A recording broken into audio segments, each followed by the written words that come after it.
under the pressure of the late-season pennant races. The arrival of September signals the end of summer and a start to the hottest part of the pennant race. Some can afford to smile. For others, focus, concentration, and intensity must be at its optimum.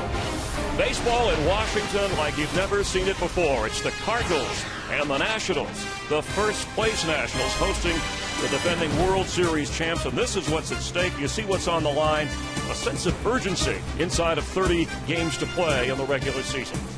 Hi, welcome to the nation's capital. I'm Chris Myers, and hope you're enjoying your Labor Day weekend. And compelling matchup today with the best hitting team in the National League against the best pitching team in all of baseball, and plenty of star power. The Nationals have been in first place in the National League East all but 10 days of the season, and as we welcome in Tom Verducci, they've been the talk, the Nationals, from D.C. across America for a number of reasons, but there's a lot more to this team, Tom, than Steven Strasburg. There really is, Chris. And listen, there's always eyes on young Bryce Harper, but especially now that he's swinging a hot bat with 5 home runs in his last 13 games, giving him 15 for the season. Now, he just passed Mickey Mantle, 4th most home runs by a teenager. Up next, Ken Griffey Jr., so that's great company. Here's the difference. Griffey played on a losing team in Seattle in 1989. Harper's Nationals have the best record in baseball. The heat of a pennant race. Meanwhile, the Cardinals in the standings in a better place than where they were last year at this time when they made that miraculous run, but it doesn't feel like it. They've only scored 1 run in their last 4 games. Yeah, listen, they're desperate for offense, desperate for a win, and desperate for leadership. And that means they're desperate for Yadier Molina. He is the heart and soul of the team. Now, he took a vicious hit on a home plate collision on Tuesday in Pittsburgh. He missed 1 game and got back into the lineup. He is still sore, and even though today is a day game after a night game, he's back in that Cardinals lineup, and they need him. Only one team has had a winning month the entire baseball season, and that is the Washington Nationals. But it's a new month, September baseball. It's the Cardinals and the Nationals from our nation's capital, straight ahead on Fox.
Park of the starting lineups in batting order, brought to you by Taco Bell. Sometimes you gotta live boss. Look at the number of 300 hitters in this Cardinal lineup. It's baffling as to why they haven't been able to score runs. You'll notice no Carlos Beltran, just given a day of rest. Rafael Furcal injured and out of the lineup. On the mound for Washington, Jordan Zimmermann, 9-8, making his 27th start of the year in 3 starts against the St. Louis Cardinals. He has an 0-2 record. And he is a competitor. I call him an escape artist because he's much better with runners on base. 280 with the bases empty, down to 201 with people on base. Middle innings are key for him. Why? Well, he's not the stage of his career where he pitches deep into games. He dominates the early innings, so it's the 4th and the 5th and the 6th. Keep your eye on him. Opening pitch brought to you by Budweiser. Great times are waiting. Grab some buds. John Jay isn't waiting as he steps in to get this game going, batting .310. And first pitch as this game is underway is a ball.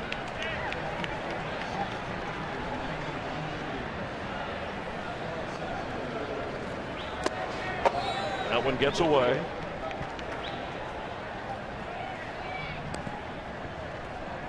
Cardinals shuffling the lineup to try and get some offense somehow, some way. So any kind of base runner in there for a strike is a good thing for Mike Matheny's club. Yeah, you talked about their lineup. You mentioned the injury to Furcal. Carlos Beltran not hurt, not in the lineup, just worn down. Needed a day, at least one. 2-2. That one got in there at 94 miles per hour. Zimmermann has not allowed more than 4 earned runs in any starts this year. Hasn't had the kind of run support that you would hope for, and in there for a strike.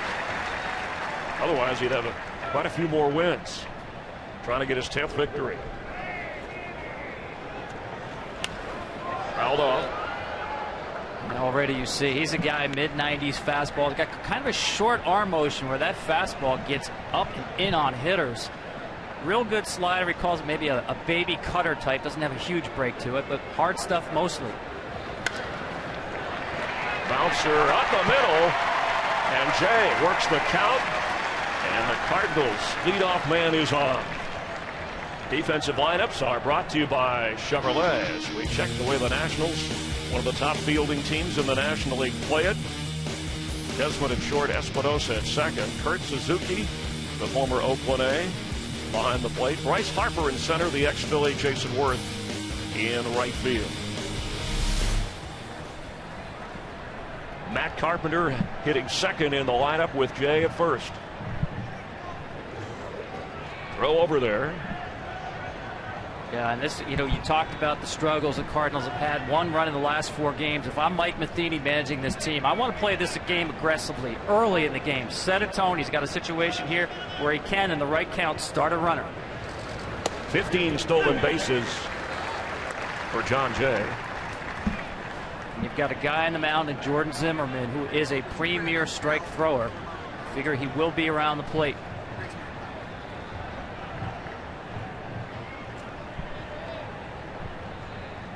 The 0-1 to Matt Carpenter.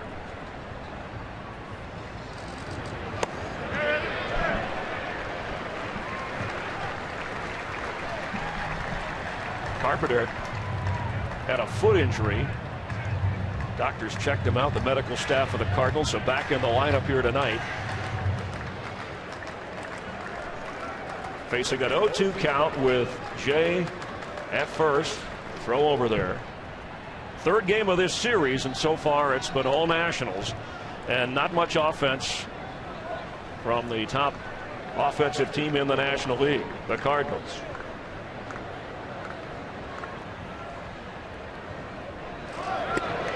Runner goes, throw down, and got it.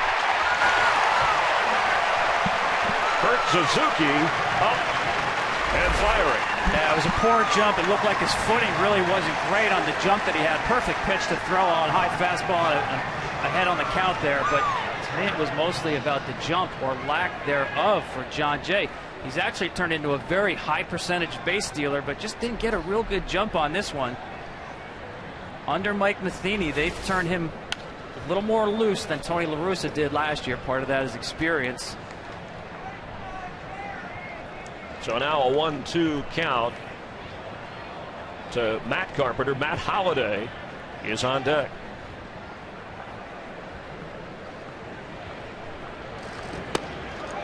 But again, Chris, I'll go back to even having Jay thrown out there. Having to set a tone, get something going with this team. They certainly looked lackluster last night. And listen, you will when you get 1 run in 4 games. I understand that. But trying to find a spark anywhere.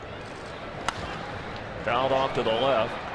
4th time that Jay's been caught stealing 15 out of 19. So understandably trying to make something happen.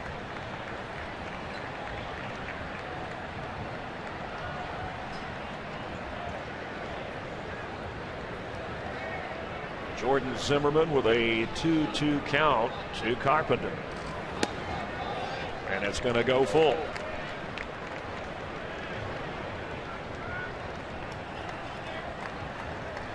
Jay reached on a base hit, thrown out trying to steal. Zimmerman going full here. Second batter of the game.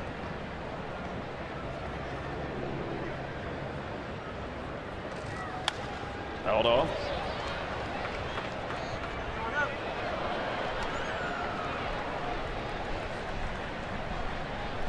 I talked about Zimmerman dominating the early innings. He has a 1.27 ERA in the first 3 innings. This is a guy, there's no issues with him getting himself ready for inning number 1.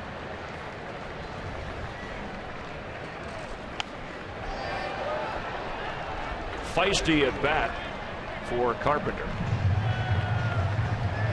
You know, I talked about his delivery and a little bit of a short arm motion here. It just means he doesn't have a real big arm swing, gets the ball up quickly, and that ball gets on top of you in a hurry. People talk about late life. Sometimes that's just the illusion that the arm can deliver. Driven to left for a base hit that drops in. 2 batters, 2 hits.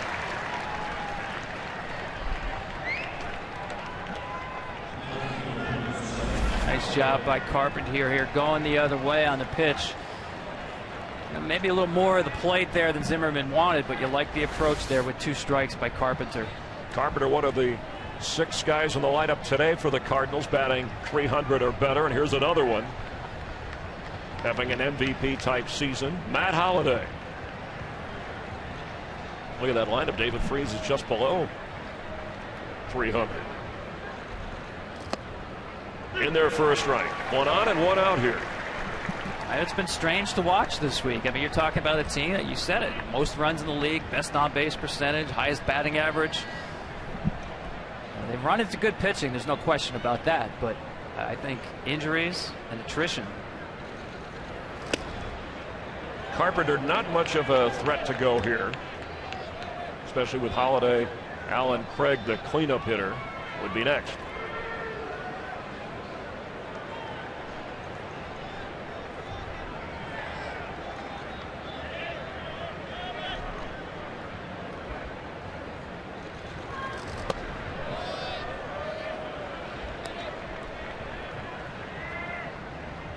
Holliday making his 6th All-Star game this year. 7th straight 20 home run plus season. Hoping to help get this Cardinal offense going again. 20 pitches already for Zimmerman here in the opening inning. That's in for a strike. Yeah, really uncharacteristic of him. He's really a premier strike thrower. We have 2 of the top 7 National League pitchers in terms of walk percentage in Loesch and Zimmerman here today, but not on top of his game so far early. And there is strike 3. He was on top of that pitch.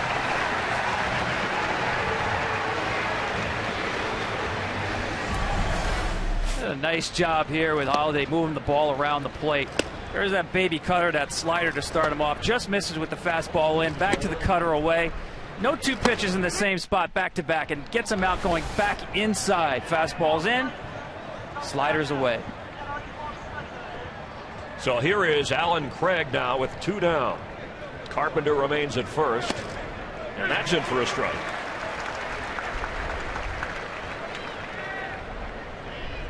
Greg, first base, outfielder, wherever they need him. He's played some infield as well.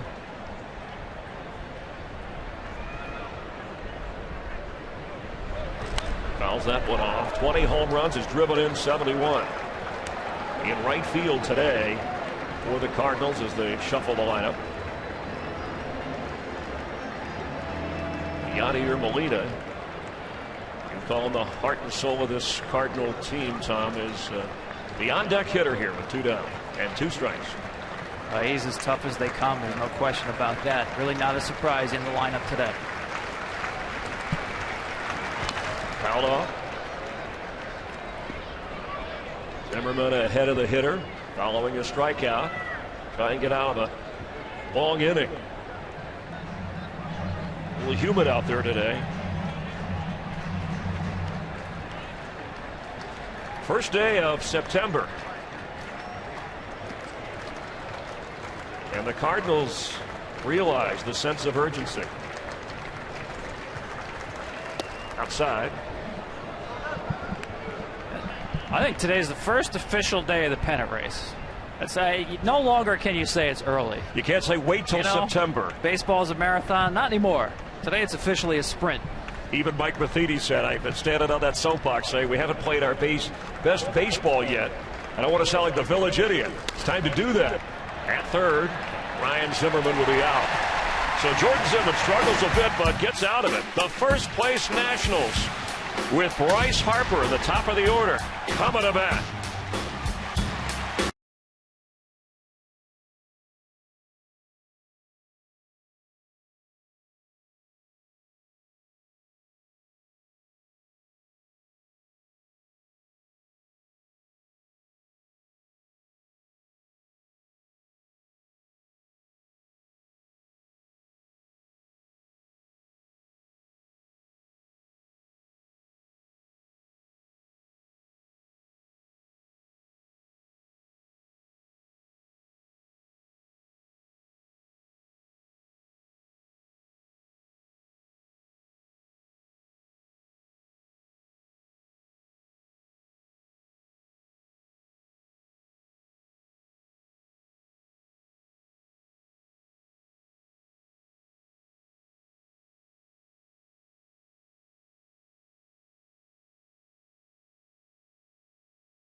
Order brought to you by Taco Bell. Sometimes you got to live Moss. For the Nationals, Jason Worth. We talked about the Cardinal hitters above 300. He's the only one in the lineup here. But Adam LaRoche has been Mr. Steady and Mr. Healthy in that lineup when they needed him in the cleanup spot.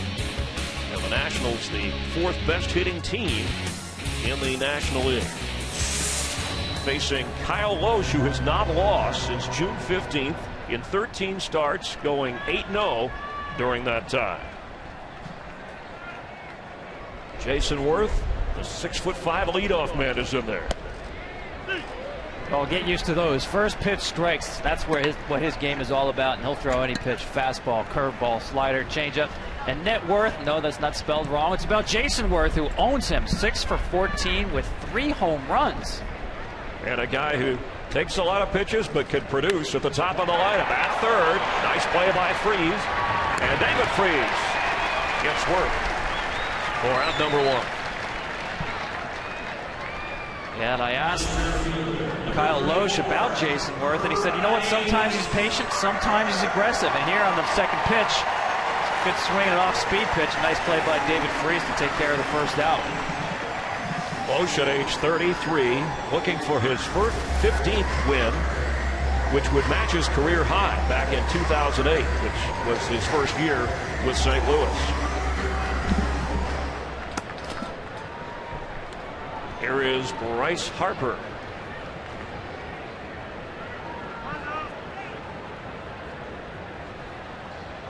Who has sizzled as of late.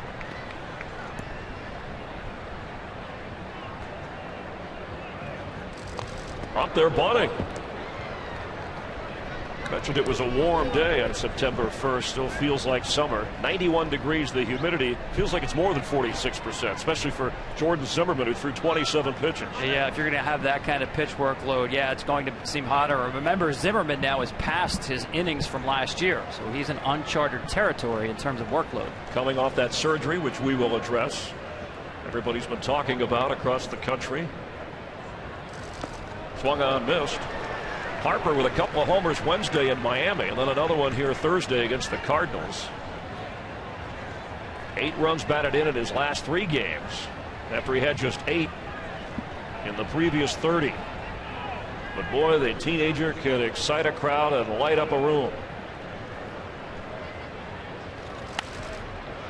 In the air and foul.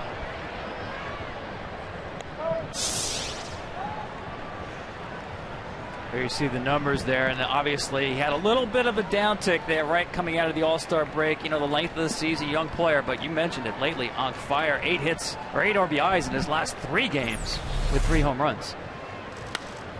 Toward left field. Holliday watches it fall in, and Harper's going to second. Here comes the throw. He's in there.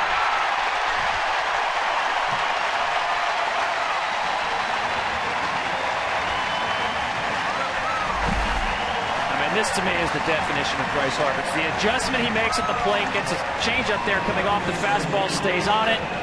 Out of the box, he hits full speed in about 2 strides, 3 strides, thinking 2 the minute that ball flares off the bat. Matt Holliday seems surprised. I don't know why he should be. The book on Bryce Harper is he runs hard out of the box every time, whether it's a ground ball back to the mound or a blooper to the outfield. A hustling double with 1 out. He'll turn 20 in mid-October. You wonder if he'll still be playing some baseball then.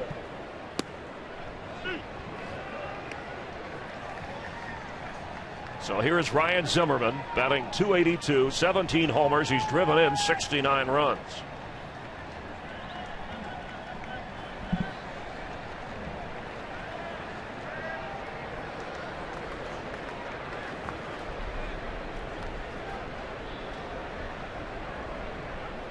The 1-1 from Loesch. In there. You know, just getting back to Bryce Harper and that at bat. Remember, it started showing the bunt and actually thinking about bunt. This is the guy we've talked about, the home run power, the streak that he's on. Shows bunt, shows speed, shows the adjustments, reacting to the changeup 0-2. You sure he's 19, Chris? At one time, you called him the LeBron James of baseball. That's when he was 60. Hoping to get home here. Yeah, Kyle Loesch did a nice job there. Make sure you stop his feet at second base. Bryce Harper will take off if you don't pay attention to him. Kyle Loesch saw him squeezing a little more real estate step by step and stopped his feet stepping off the rubber. 0-2 to Ryan Zimmerman. We'll take. Yeah, talk to not only the fans, the national players sound like fans when they say each game. You watch Bryce Harper. He's going to do something special tonight. He's going to make it exciting. He'll even on a routine out on a fly ball. He plays hard, maybe too hard, some have said. but not for Davy Johnson and this Nationals team. Towards short. Descalso got him, and Harper has to hold, so there are now 2 down. Let's check the lineup defensively in the outfield here, brought to you by Chevrolet, and how the Cardinals are playing it. See, we mentioned Alan Craig is in right field today. Schumacher at second, Matt Carpenter at first, Yadier Molina toughing it out behind the plate.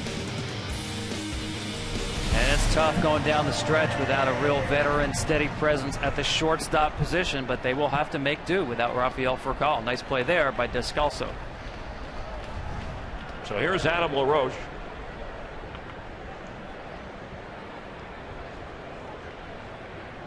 Two down and Harper at second. And base hit. Right field. Here comes Harper. Craig's throw. Not in time, and the Nationals, who lead the National League East by 6.5, lead the Cardinals again in this series 1-0. Well, if you're the Nationals, you better be ready to hit as soon as you step into the on-deck circle against Kyle Loesch. Certainly Adam LaRoche was. Gets a breaking ball first pitch, does a nice job staying on it, drilling it through him. With Harper running here with 2 outs, that's an easy run right there. Nice job by Adam LaRoche being ready. First pitch. Now that's not a quality first pitch strike for Kyle Loesch. Normally he'll locate that ball a little bit better. Love the effort there from Harper. 82nd run batted in for Adam LaRoche. Michael Morse stepping to the plate. Missed the first 50 games with a strained lat, but has been the kind of hitter, bothered recently by a wrist or a hand injury, and a hitting streak, has been the kind of hitter that helped carry this team when some of the other starters for the Nationals were out of the lineup. Jason Worth, Ian Desmond.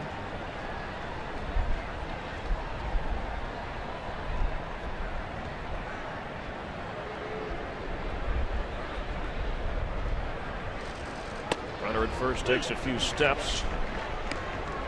You know, Chris, we hear a lot about baseball is a game of first. First pitch strikes, first out of the inning, secure that. In this case, first run.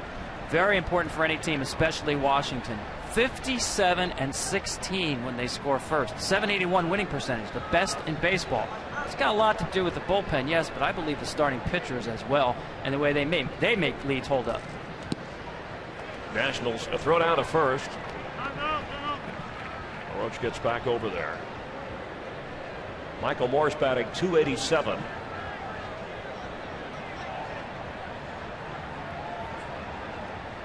That's a 2-1 count here. Nationals the youngest team in the National League. But that pitching, the staff led the National League and just recently surpassed all of Major League Baseball in the lowest ERA. Fouled out of play to the right. 80 wins already for the Nationals. Yeah, I mean, you mentioned the stats on their pitching staff. Even if you didn't look at the numbers, if you just scouted the Nationals on pure stuff, especially in the rotation, I think it's the best stuff in Major League Baseball, 1 through 5.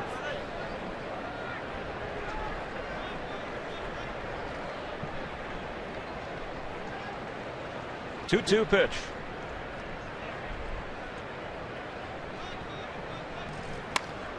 Base hit, right field. Nationals working it to right against Kyle Loesch. So runners now go to first and second. Tom, you talked about starting fast. In this series, the Nationals got 2 runs in the opening inning on Thursday, and then they got 2 in the first on Friday. And they already have a run in here with 2 on. And think about the mountain you have to climb if you're the Cardinals. You had Edwin Jackson on the mound. You know, just a workhorse guy with plus velocity. The next night you get Gio Gonzalez and that ridiculous breaking ball that he has. And oh, by the way, then you get Jordan Zimmerman and Steven Strasburg. And that's why when you talk about Washington as a potential playoff team, they can dominate a series from the mound. There is shortstop Ian Desmond now with 2 on and 2 out.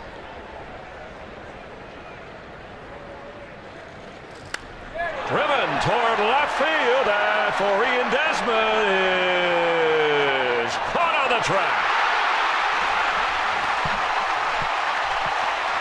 It's in. He didn't catch it. And here comes a couple of runs.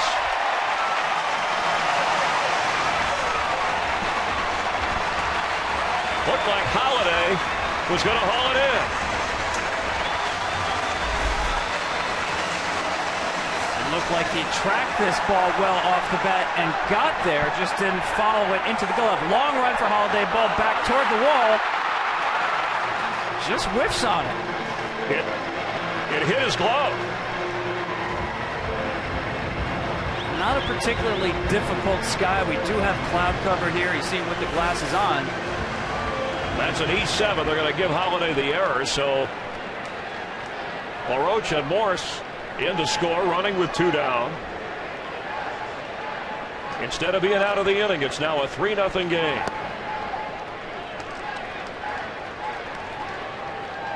And the batter is Danny Espinosa.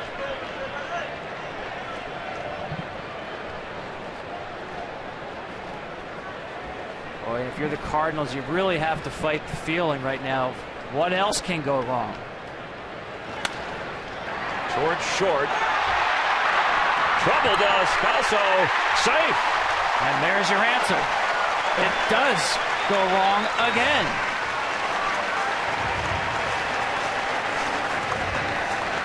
This obviously is not a confident team showing in their play here. Scalzo normally shorthanded. You see him drop a knee there, just didn't go after that ball with real supreme confidence. The ball comes up and hits him on the heel of the glove. I mean, these are 2 plays that Holiday and Scalzo would make on a routine basis. No question, and I thought last night we were looking at a team mostly offensively that looked lifeless. Now, Gio Gonzalez can do that, granted, but the quality of the at-bats when they were going down were not great. Today, to me, it seems more like the body language, the lack of confidence, 4-game losing streak, the day game after the night game. This is a gut check right here for the Cardinals. Let's welcome in Ken Rosenthal, who's down on the field. Ken? Daniel Descalso is a guy that has played a lot of infield, and as Tom said, is an excellent defender. But he doesn't have a lot of time at shortstop. 28 major league games, 12 minor league games. That's the position where he is least experienced, the position where he takes ground balls when he is not in the lineup. Thanks, Ken. He'll be joining us throughout the game for further discussion as the defending World Series champions are in a hole once again. Kurt Suzuki batting for the Nationals. Kyle Lowe should have been out of this with a 1-0 deficit. Yeah, again, I think it's a disquieting feeling to have the shortstop position not have that veteran, reliable, what I call 2-out shortstops. If there's 2 outs, you want the ball hit to that player. And to go down in a pennant race without that kind of confidence at the shortstop position is tough. In defense, in there for a strike, Mike Matheny wanting some offense from his team. Said even though the numbers this year aren't showing it with Dan Descalso, that he thinks the hitting will come. Yeah, there's no question he's the better offensive option when you talk about Pete Kozma. And you mentioned the numbers don't show it. He's having a down offensive year. It's asking a lot for a kid even like Pete Kozma. He's a very good defensive player, but again, as Ken mentioned, lack of experience at that position on the big league level. Kozma just called up the other day from Memphis. Rafael Furcal injured and out for the season. Put on the 15-day disabled list yesterday with a torn UCL in his right elbow.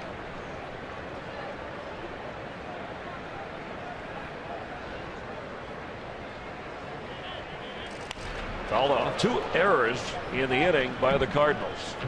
We'll see this injury here with Furcal as he's going to throw across his body to second base.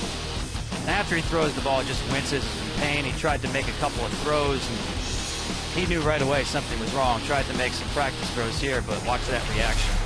And he was playing as many games as he had in the last 5 years, so the wear and tear and the intangible that Furcal has, that leadership quality that Molina brings as well. Base hit center field. Here comes another run.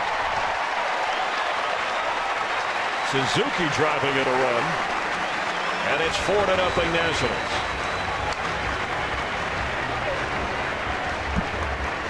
You know, part of the pitcher's job is to try to survive these mistakes, pick up your teammates.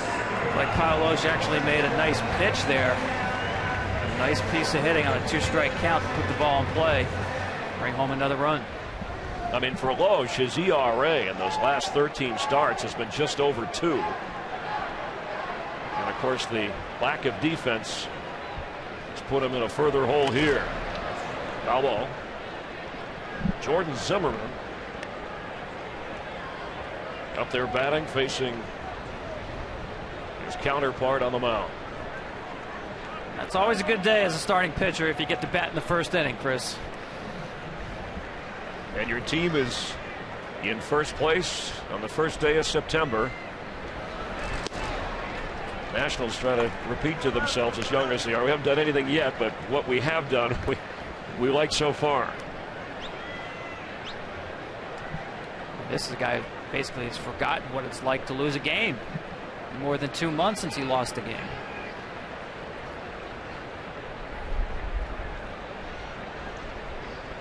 Four runs on 4 hits for the Nationals. Bryce Harper got it all going with a 1-out, 2-strike double. Fouled out of play.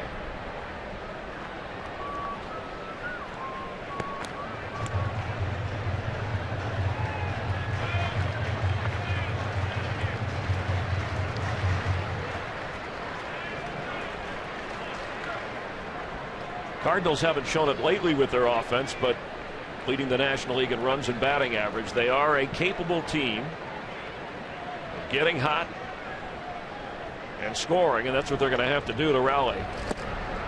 As Loesch gets out of it on the strikeout. At the end of 1, the Nationals have the lead, and it was all because of the teenager Bryce Harper getting it going.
Card sponsored by Taco Bell. Sometimes you gotta live Moss.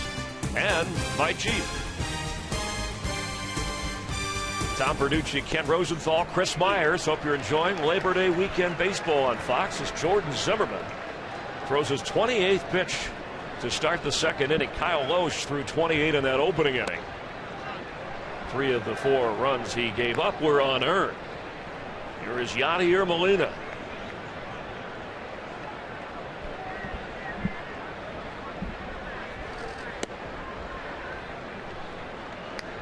Well, we talked about at the top his importance to this Cardinal lineup, but now down 4-0. Again, once again, they look to Yadier Molina to start something. Fouled off. He's been bothered by a stiff neck, not a concussion, which they had to check him out for after this against the Pirates. Yeah, he took that full blunt force on basically the whole left side of his body, and right now still sore, especially in the shoulder area. Molina over Desmond with a base hit into left field. Well, it hasn't affected him at the plate. Major League's leading hitter in August hit over 400 last month. Nice job there. You see the head stays down through contact. Just off the glove of Ian Desmond. And Molina already hit the 17 home runs this year, a career high, and he's within 3 of his career high and runs batted in. So despite physically getting beat up, heats up some Nationals pitching here. And again, getting back to that shoulder, I think you saw it last night behind the plate. Just his reach behind the plate on some pitches. They had 3 wild pitches that if he's healthy, I believe he stops. And once the game got out of hand, Mike Matheny got him on the bench, got him out of the game. David Freese.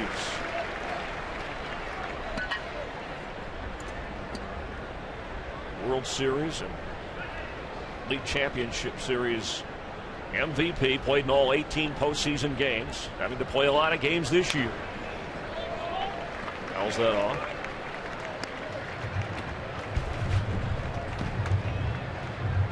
Comes in batting just below 300 with 17 homers and 71 runs batted in, and the Cardinals need to get some runs. Leadoff man in the inning is on with Molina. Freese takes. You don't see many of these, especially inside front door breaking balls from Jordan Zimmerman to a right-handed hitter. He thought he got the plate. I think he missed, as you see Suzuki try to pull that back into the strike zone.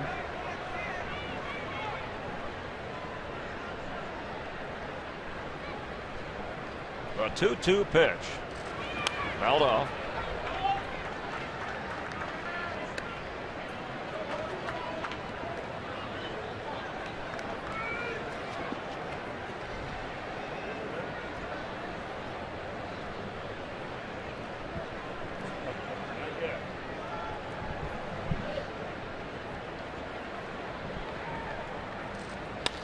Driven toward left center field. And out of here, a 2-run homer for David Freese.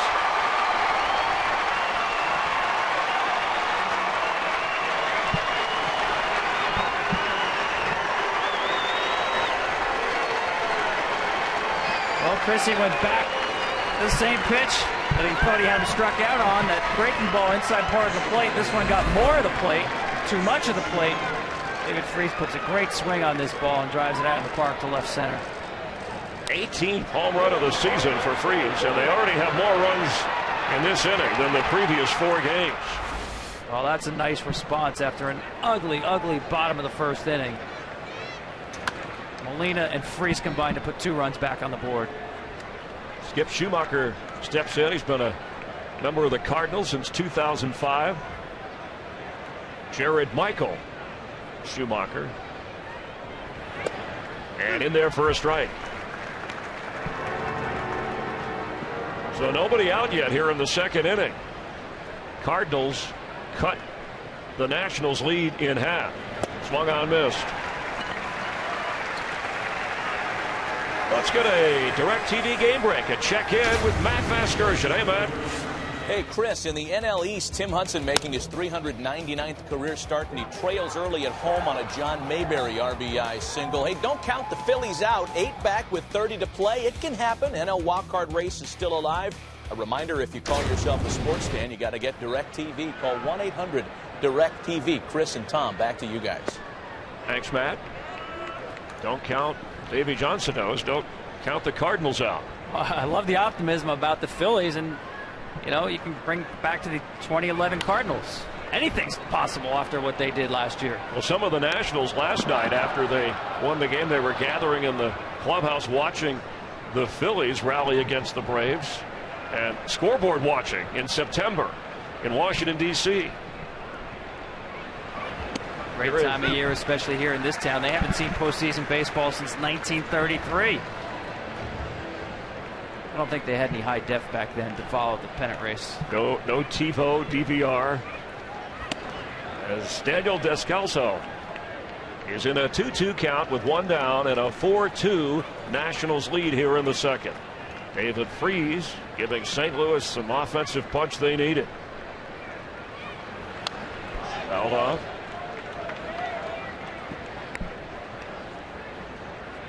Kyle Loesch is the on-deck hitter here, with nobody on and one down. Molina led off the inning with a base hit. And then Freese homered, but a strikeout from Zimmerman. Let's get more on David Freese. Go back down to Ken Rosenthal. Well, Chris, today is David Freese's 120th game of the season. That's his most in a season since 2008. And in August, it seemed like it might have taken a toll. He batted just .213 with a .600 OPS. But here he is today, starting September with that home run. Good sign for him. Thanks, Ken.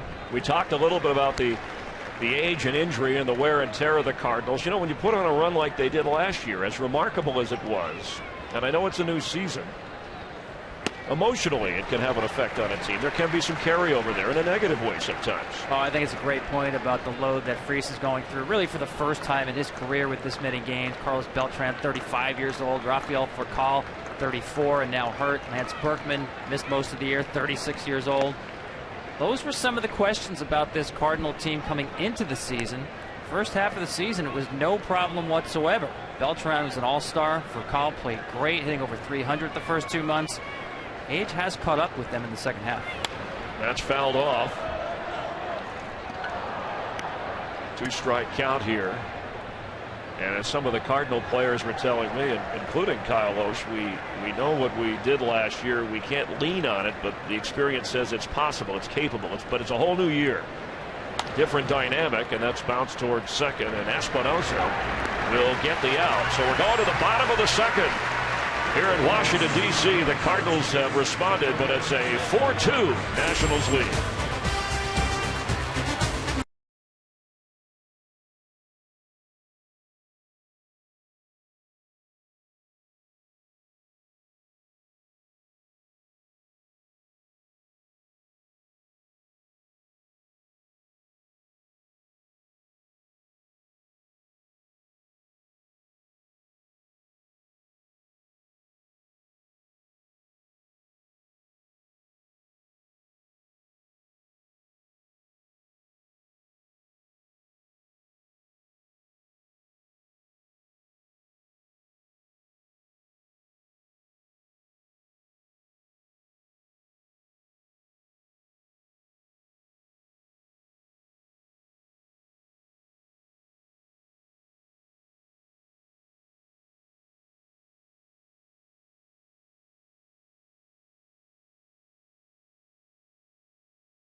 Presented by MasterCard and is sponsored by Budweiser. Great times are waiting. Grab some buds. Here in Washington, D.C., yeah, the Redskins are getting ready to play football, but there is a buzz. Steven Strasburg, Bryce Harper, and this guy won a World Series title with the Phillies. Jason Worth providing some excitement for the first-place Nationals. Rounded out his first time. Harper, who doubled to get things going for Washington. That's next. That's in there for a strike.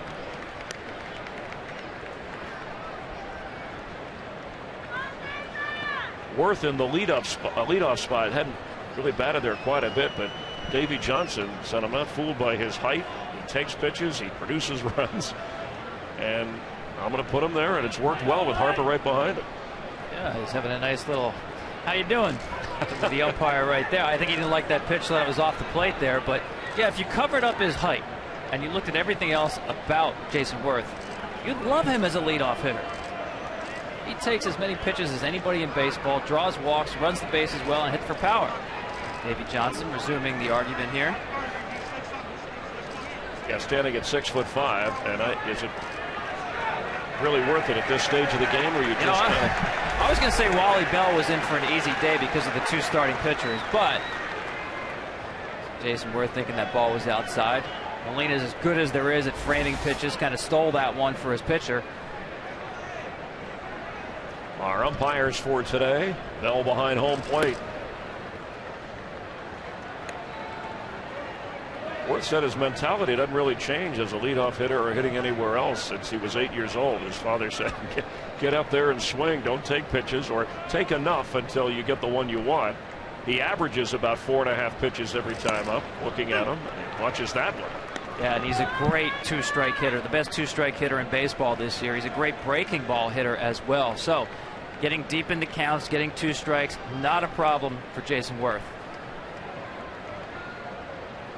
Leading off the second with a 2-2 count here from Loesch. Swung on, missed. Tonight, college football comes to Fox. Heisman Trophy winner Eddie George, the brash quarterback Joey Harrington join Aaron Andrews with the Ford Fox College Saturday pregame show. And then you'll see Matt Barkley, who might pick up the Heisman, and #1 ranked USC. As they march toward a possible BCS national championship, they take on Hawaii. Fox College Football presented by Geico tonight at 7 Eastern, 4 Pacific. So after baseball, see the Trojans in action as Bryce Harper steps in. Driven towards center. Not going to go very far. John Jay squeezes it for out number 2, and let's get another DirecTV game break with Matt Vasgersian.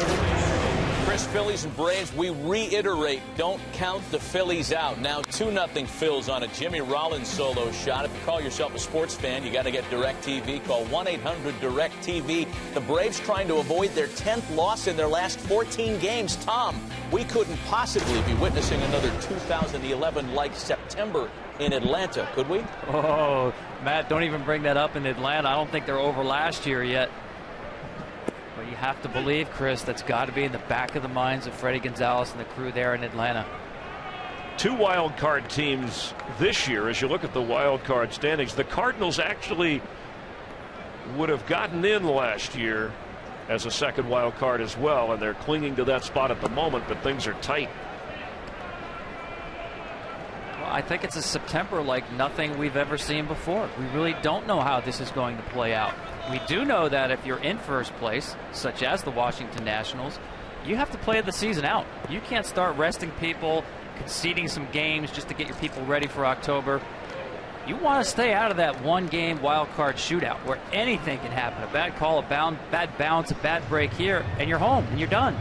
Ryan Zimmerman batting with 2 outs. So Tom, clarify with the second wild card. They play each other, and you start at home. If you advance as the wild card, you play your first 2 there. Yeah, a lot of people have an issue with that, but that's really a 1-year deal. Fouled off. The postseason schedule was basically put into place, and there just wasn't enough room to put in a second travel day. Take a look at the wild card standings. Even the Diamondbacks below 500 are hanging in there. So the winner of that wild card shootout will host the first 2 games, then go, if necessary, for the next 3 on the road. I still think it's a big advantage for that first place team to sit around, line up your pitching. Even if you have to start on the road, I think you're at a supreme advantage, which should be the case. You play 162 games, it should matter whether you finish first or second. And I think in the old format, it didn't matter nearly as much as it should have. For the Nationals, trying to get their 81st win, they're battling the Reds for the best record in the National League and in all of baseball. And again, the National League winning the All-Star game, so if you're going to think way ahead to the World Series, you'll have the home field advantage, as the Cardinals did last year. Base hit left field. 2 out, base hit by Ryan Zimmerman. As the second changeup this inning that Kyle Loesch has left up.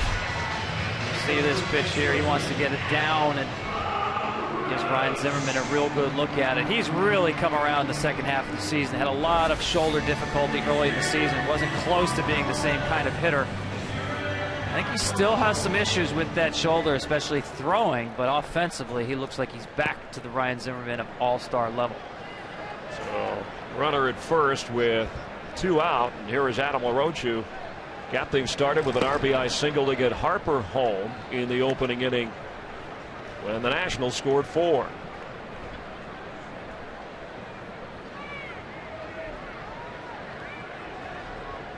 Thought it might be a pitcher's duel, but so far the bats have heated up in the 90-degree temperatures here.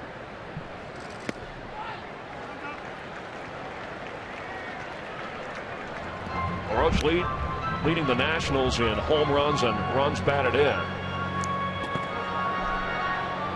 and has already delivered once.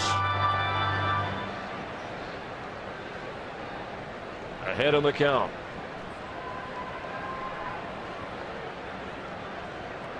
Really, when you talk about the offensive MVP of this team, his name would have to be up there. Aldo. Certainly Mr. Steady for the Washington Nationals, a guy who's throughout his career had a lot of trouble historically in the first month of the season. But I think he's been the most consistent run producer in this lineup. A lineup that's gone through a bunch of injuries at different times in the course of the season. You talked about Mike Matheny saying, hey, we still haven't played our best baseball. I think the Washington Nationals are just getting there because of the offense. And just getting all of their players back healthy. Desmond, Morse, Worth, who had been out at different times during the season. Driven toward right field. It's up, it's out, and home run.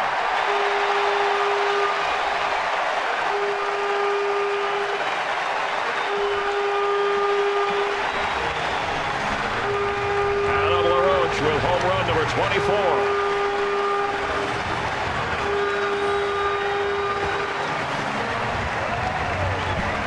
LaRoche plays this game like somebody just woke him up from a nap. And I mean that in the best possible way, because there's never any hurry, never any worry in his game, and that's the kind of swing he has. Just smooth as syrup, great swing on this inside fastball. I think it looked like Loesch wanted to cut it inside a little bit more, but nice and easy. Everything he does defensively, and certainly with that sweet swing from the left side. So the Cardinals, who picked up 2 in the second, the Nationals get those right back. It's a 6-2 Washington lead. And here is Michael Morse, who singled to right his first time. In there for a strike. Chris, there's a term a lot of teams use, shutdown innings. And that means when your team scores, get back on that mound and throw up a 0. And so far here in the second inning, both teams have been unable to throw 0 up in a shutdown inning. Fouled off, already a total of 8 runs scored.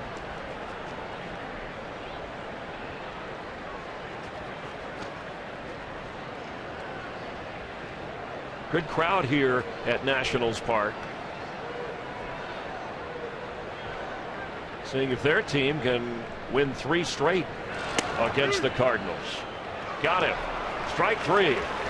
So we've gone through 2 in D.C. and the Nationals lead the Cardinals 6-2.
Saturday Baseball is presented by MasterCard.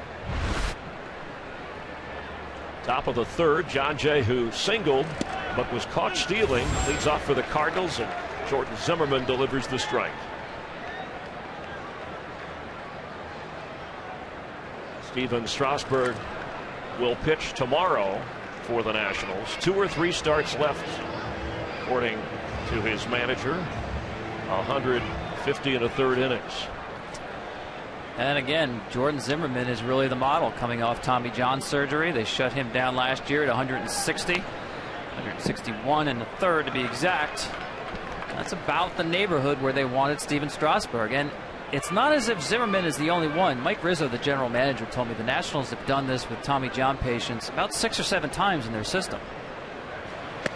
It has been one of the most debated issues across the country, from Rudy Giuliani to Terry Bradshaw. Steven Strasburg, you're leading the division, you're in a pennant race, you're the Nationals. How can you shut down a guy?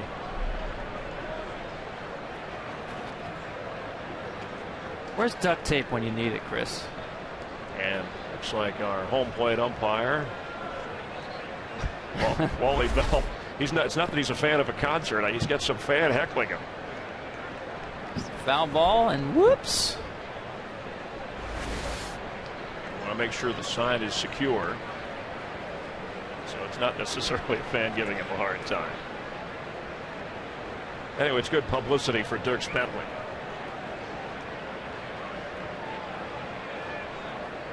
Duct tape, it solves everything. Duct tape, come on, guys. Well, that's also one way to solve it as well. Just get rid of it.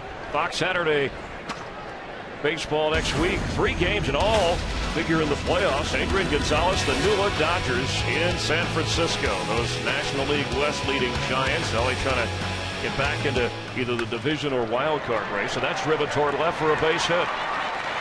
So Jay is 2 for 2.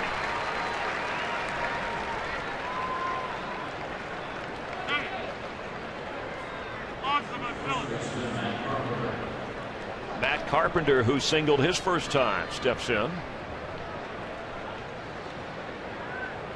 In limited action, his on-base percentage pretty good. Just under Yadier Molina, a little bit higher than Carlos Beltran and David Freese. Cardinals hoping to get base runners here, trailing by 4 runs already. Toward left field. Morse squeezes it for the out. You know, getting back to Strasburg, obviously it is the debate not just here in Washington but nationally. But Chris, the Nationals have a lot more information than anybody else, and they have really studied this extensively. They've gone back and looked at not just in their system but other pitchers coming off of Tommy John surgery, other young pitchers. It's a very calculated move that they're doing here. The easy thing, I believe, for Mike Rizzo, the general manager, to do, just keep running him out there and say we don't care about the future. I think he's actually taken the harder position. Driven toward left center field, and that is going to be a Matt Holliday 2-run homer. He crushed that thing.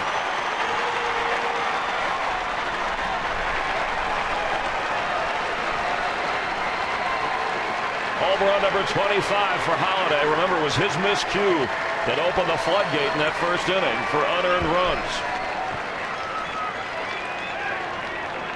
First pitch fastball hitting right here, Matt Holliday, and he gets all of this right here. That's middle. And again, both of these pitchers live on first pitch strikes. They are second and third in the National League behind only Cliff Lee on pumping in first pitch fastball strikes. And these hitters are ready. Got a little extra distance, but it took a bounce on the steps. Alan Craig steps up, batting .317. Hit into a fielder's choice his first time up. It's now a 6-4 Nationals lead.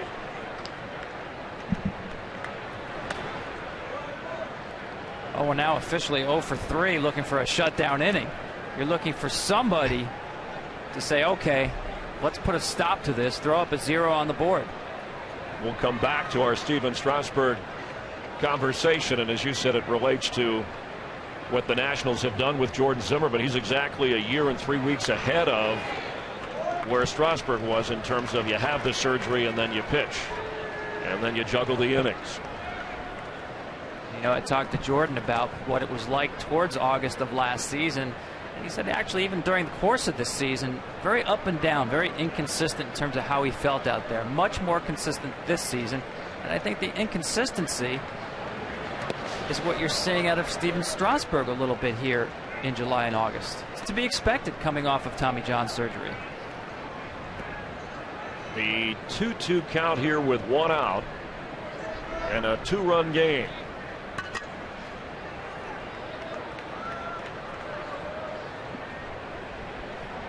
Zimmerman has already thrown 63 pitches. We're in the third. Toward right field, Jason Worth. He has out number 2. Let's get Ken Rosenthal's thoughts on Steven Strasburg. Well, guys, the two biggest questions for me, one, when Mike Rizzo said in spring training that there would be an innings limit, though he did not actually specify a number, all he needed to say at that time is that the Nationals would monitor Strasburg and make a determination later. You never would have had all this controversy. The other thing is that the Nats never considered adjusting Strasburg's schedule to stretch out his season longer. One of their players told me yesterday, hey, we should have started his season in May. We guaranteed that he could not pitch for us in October. Thanks, Ken. That's what a lot of fans are saying. Well, why don't you just start him a little bit later? But the Nationals countered with, well, there's a rhythm to the recovery and a timing, and we've worked on that. Yeah, and I thought that myself for a while there, Chris, that why not, borrow a start here and there, shutting it down, going into the All-Star break, out of the All-Star break, skipping him a turn here and there in July or August. What you just said is very important about the rhythm and just the routine of being a starting pitcher. And you're talking about individual pitchers. Some don't mind. Steven Strasburg is a pitcher of routine, and they wanted to keep him on that routine instead of inventing something entirely different. Salient point as we go 2-2 on Yadier Molina. Now, what if you give a guy a break during the course of the year? That's what you do when a pitcher has a hamstring or an injury. He doesn't pitch for a while. I actually joke, half kiddingly, they were unlucky that Strasburg didn't tweak a hamstring or have some minor issue where they did have to sit him down for 2 or 3 starts. It wouldn't be an issue, the innings. Molina toward right, and Worth has it for out number 3. We're going to the bottom of the third. But Matt Holliday, with a 2-run homer, gets the defending World Series champion Cardinals just a little closer to the Nationals at 6-4.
Ian Desmond steps in. Nationals batting with a 6-4 lead in the bottom of the third, along with Ken Rosenthal down on the field. Tom Verducci, Chris Myers up in the booth here at Nationals Park, where Washington tries to widen its lead on the first day of September.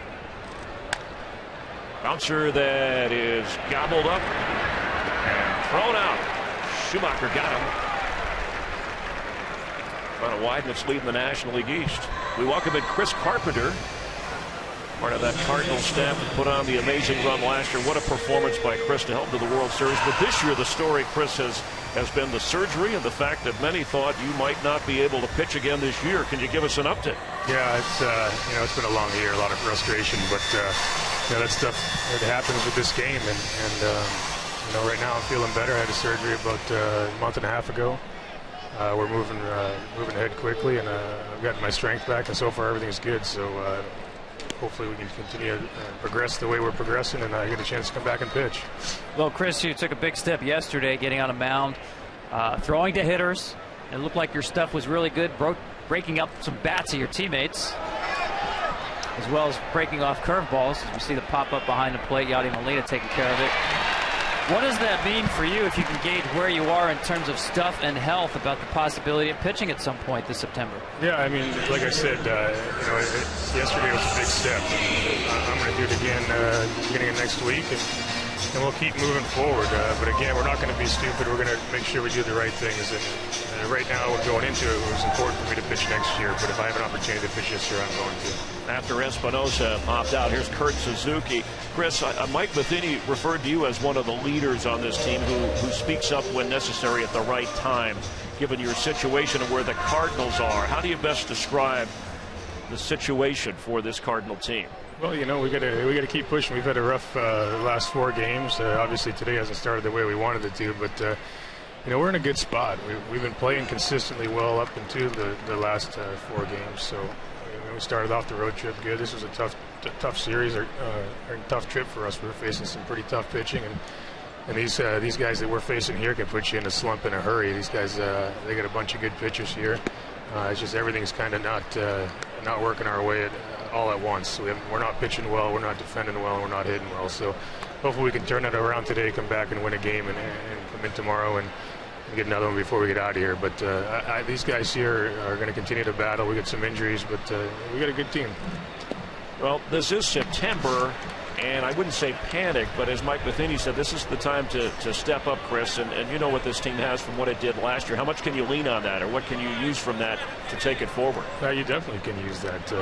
We got the experience that we went through last year, but again, this is a new year, and you know what, to be honest with you, if you're not going to be playing very well and go into a slump, I'd rather be doing it right now for a week than doing it the second to last week of September. Well, thanks for your time. Good luck on the recovery, and we'll talk to you again. All right, thanks. Chris Carpenter with us, and we've gone through 3.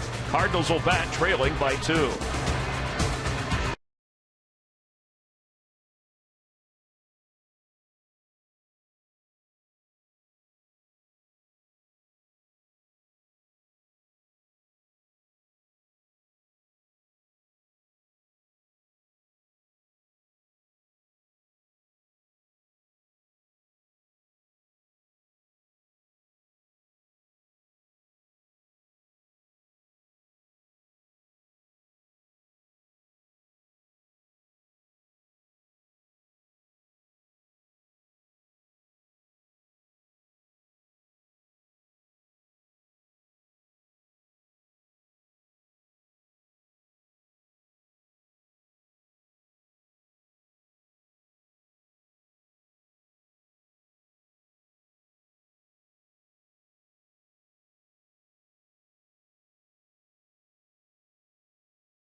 Now NFL Sunday Ticket is included at no extra charge when you switch. And by the makers of One A Day Men's, the official multivitamin of Major League Baseball. Here in Washington, D.C., good to chat with Chris Carpenter, 2005 Cy Young Award winner and 3-time All-Star. Jordan Zimmerman working the fourth here against Freese, who hit his 18th homer back in the second inning. Once again, first pitch strike, and the Cardinals are ready. 12 out of 15 so far. That's nothing new with Zimmerman. Toward right. And drops and rolls in the corner. Worth couldn't get there. Freese going to be 2 for 2.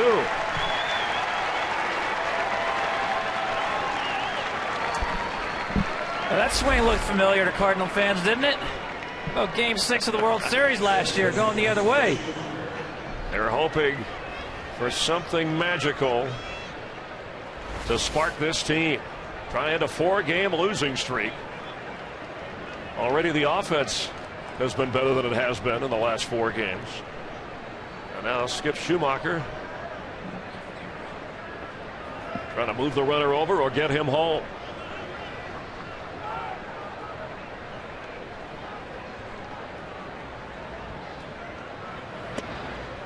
In there for a strike. Now, Schumacher is the one guy who does like to take first pitches. He doesn't mind getting deep into counts, but in general, it's a tough matchup for Zimmerman because the Cardinals are better than any team in the National League swinging and getting hits on first pitches. Hitting .375 on first pitches they put into play.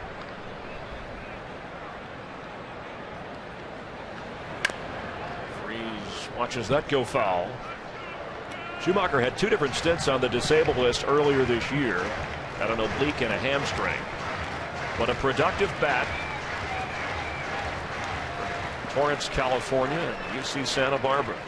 He's played some, actually started in the outfield, converted to the infield. At second base today for the Cards.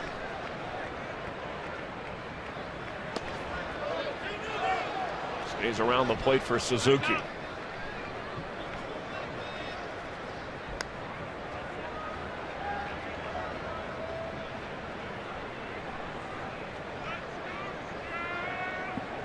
Freese and Holiday have Cardinal homers.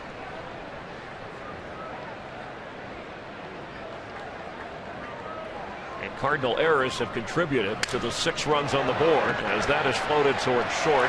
Desmond has it, safe at second.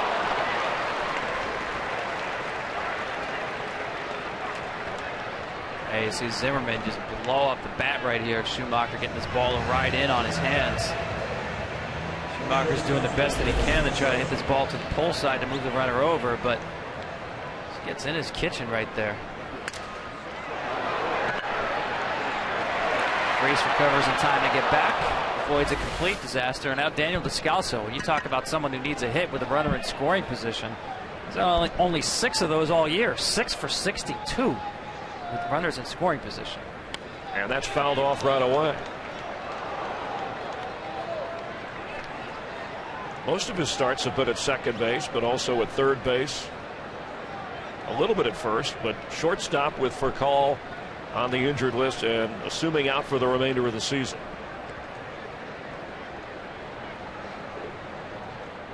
One on and one out. We're in the 4th. That's fouled off. Well, we got our shutdown inning, right, with Mr. Loesch last inning, and with the U.S. Open going on, it reminds me of a tennis match with the guy breaking the other player time and time again, and finally you had a guy who held serve, and now it's on Zimmerman here to throw up a 0 of his own. See who will be Djokovic or Federer here when the day winds down. Kyle Loesch is the on-deck hitter. Oh, like it splintered the bat a little bit, and that's fouled off. Hey, that's amazing. Chris Carpenter way ahead of schedule, chatting with him last inning. I'm telling you, Chris, for those who watched him throw, it was really difficult to know that he's been out the entire season. His stuff was that good. In fact, Kyle Loesch said, that's unfair. He went out there with a better curveball than me, and he hasn't pitched in 5 months. but I think it was very encouraging for the Cardinals. There is no timetable. There really isn't. They didn't start out with one. It really literally is start by start, if you will, but basically in this case, pitching off a mound each time he goes out there. The 0-2 high. Carpenter is signed for next year. That thoracic outlet surgery for the nerve damage in the shoulder back on July 19th. Yeah, he's a big part of their future. There's no question about it. The question is, can he get back in any capacity this September? And it hit him. So does that change things this early with the number of pitches? See, he's been working these left-handers in. This one just keeps coming in right on the back foot of Daniel Descalso.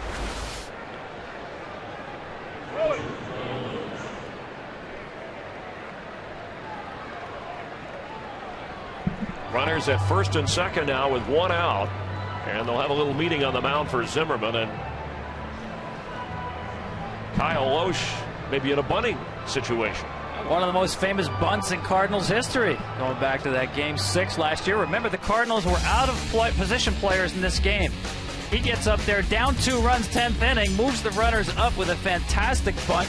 The Rangers, you see with the wheel play on with the third baseman Beltre coming in, he somehow gets it to shortstop, and both runners wind up scoring and they tie the game. Now, the story behind that was... Who made the decision for him to bunt? Well, it was interesting. Edwin Jackson was going to hit for Jason Mott, who is due up.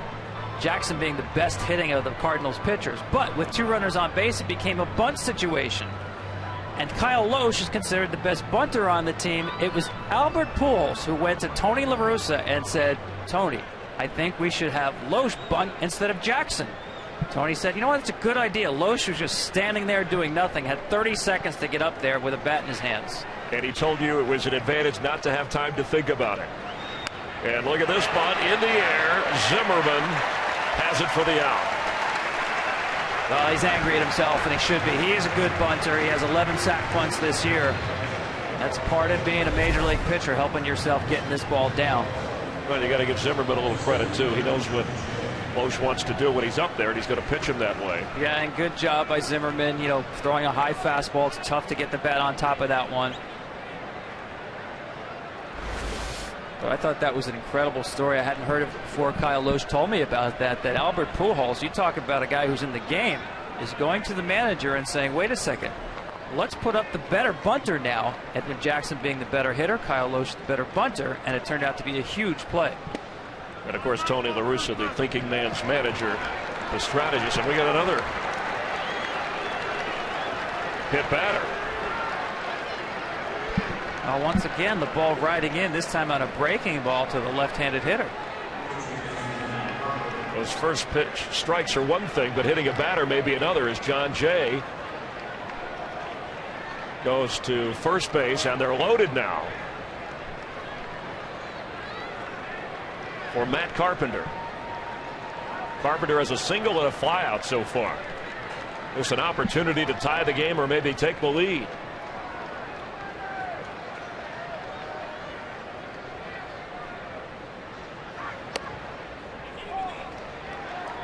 Bases are loaded. Jordan Zimmerman is going to throw his 84th pitch. And Matt Carpenter, who already has 1 hit in the game, can revitalize the Cardinals season on the 1st of September. In there.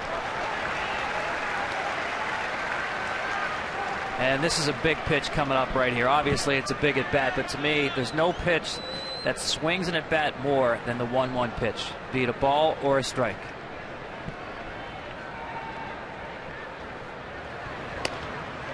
Strike 2. And now with that second strike, major league hitters hit below 200.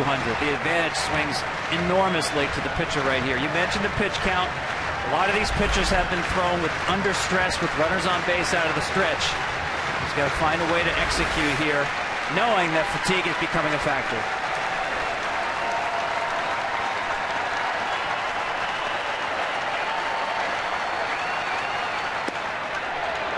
Zimmerman sweating it out here.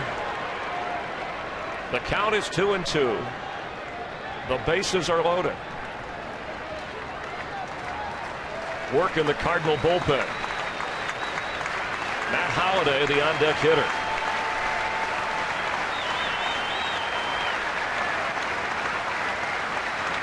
Driven toward right field. Worth is going to watch it bounce off the fence. One run is in. Here comes another one. And a bases clearing double for Matt Carpenter.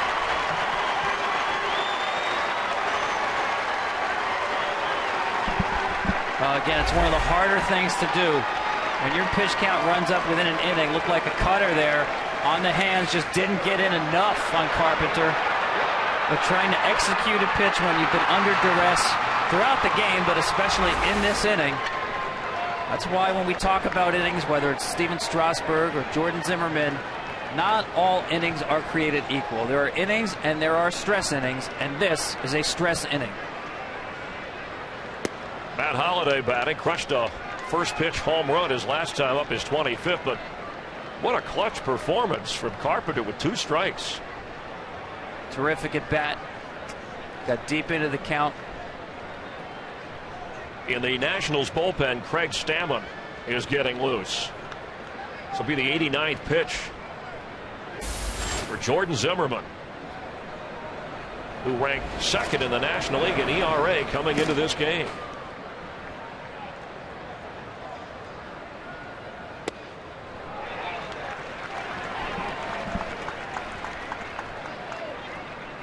So Matt Carpenter is standing at 2nd with 2 down, and the Cardinals with their first lead of this game and in this series.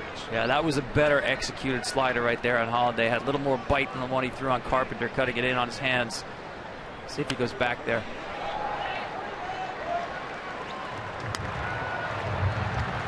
He's certainly not out of the woods yet by any means with Matt Holliday up there. Davey Johnson showing a lot of confidence in the guy at 89 pitches. With a dangerous hitter at the plate.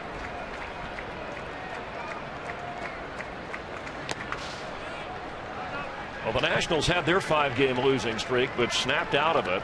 The Cardinals trying to end a 4-game slide, clinging to one of the 2 wild card spots.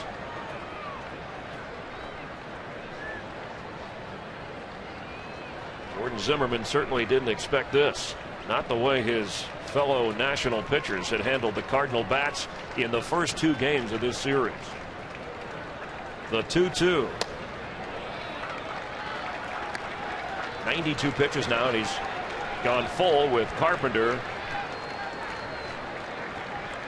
And I think he has to know in his own mind, if he's not thinking about it, this has got to be his last hitter, whether he gets Holliday or not. Yeah, correction, full on Matt Holliday. Matt Carpenter stands at 2nd. And he walked him. Alan Craig coming to the plate. And a disappointing, somewhat startling performance from Jordan Zimmermann. Davey Johnson needing to make a change here in the 4th.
on and 2 out. Craig Stammen is in for Jordan Zimmerman, second in the National League among relievers with 74 innings pitched and 6 wins. Last pitched on Tuesday in Miami when he went 3 innings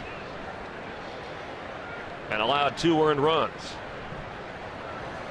Craig, here's a base hit left field.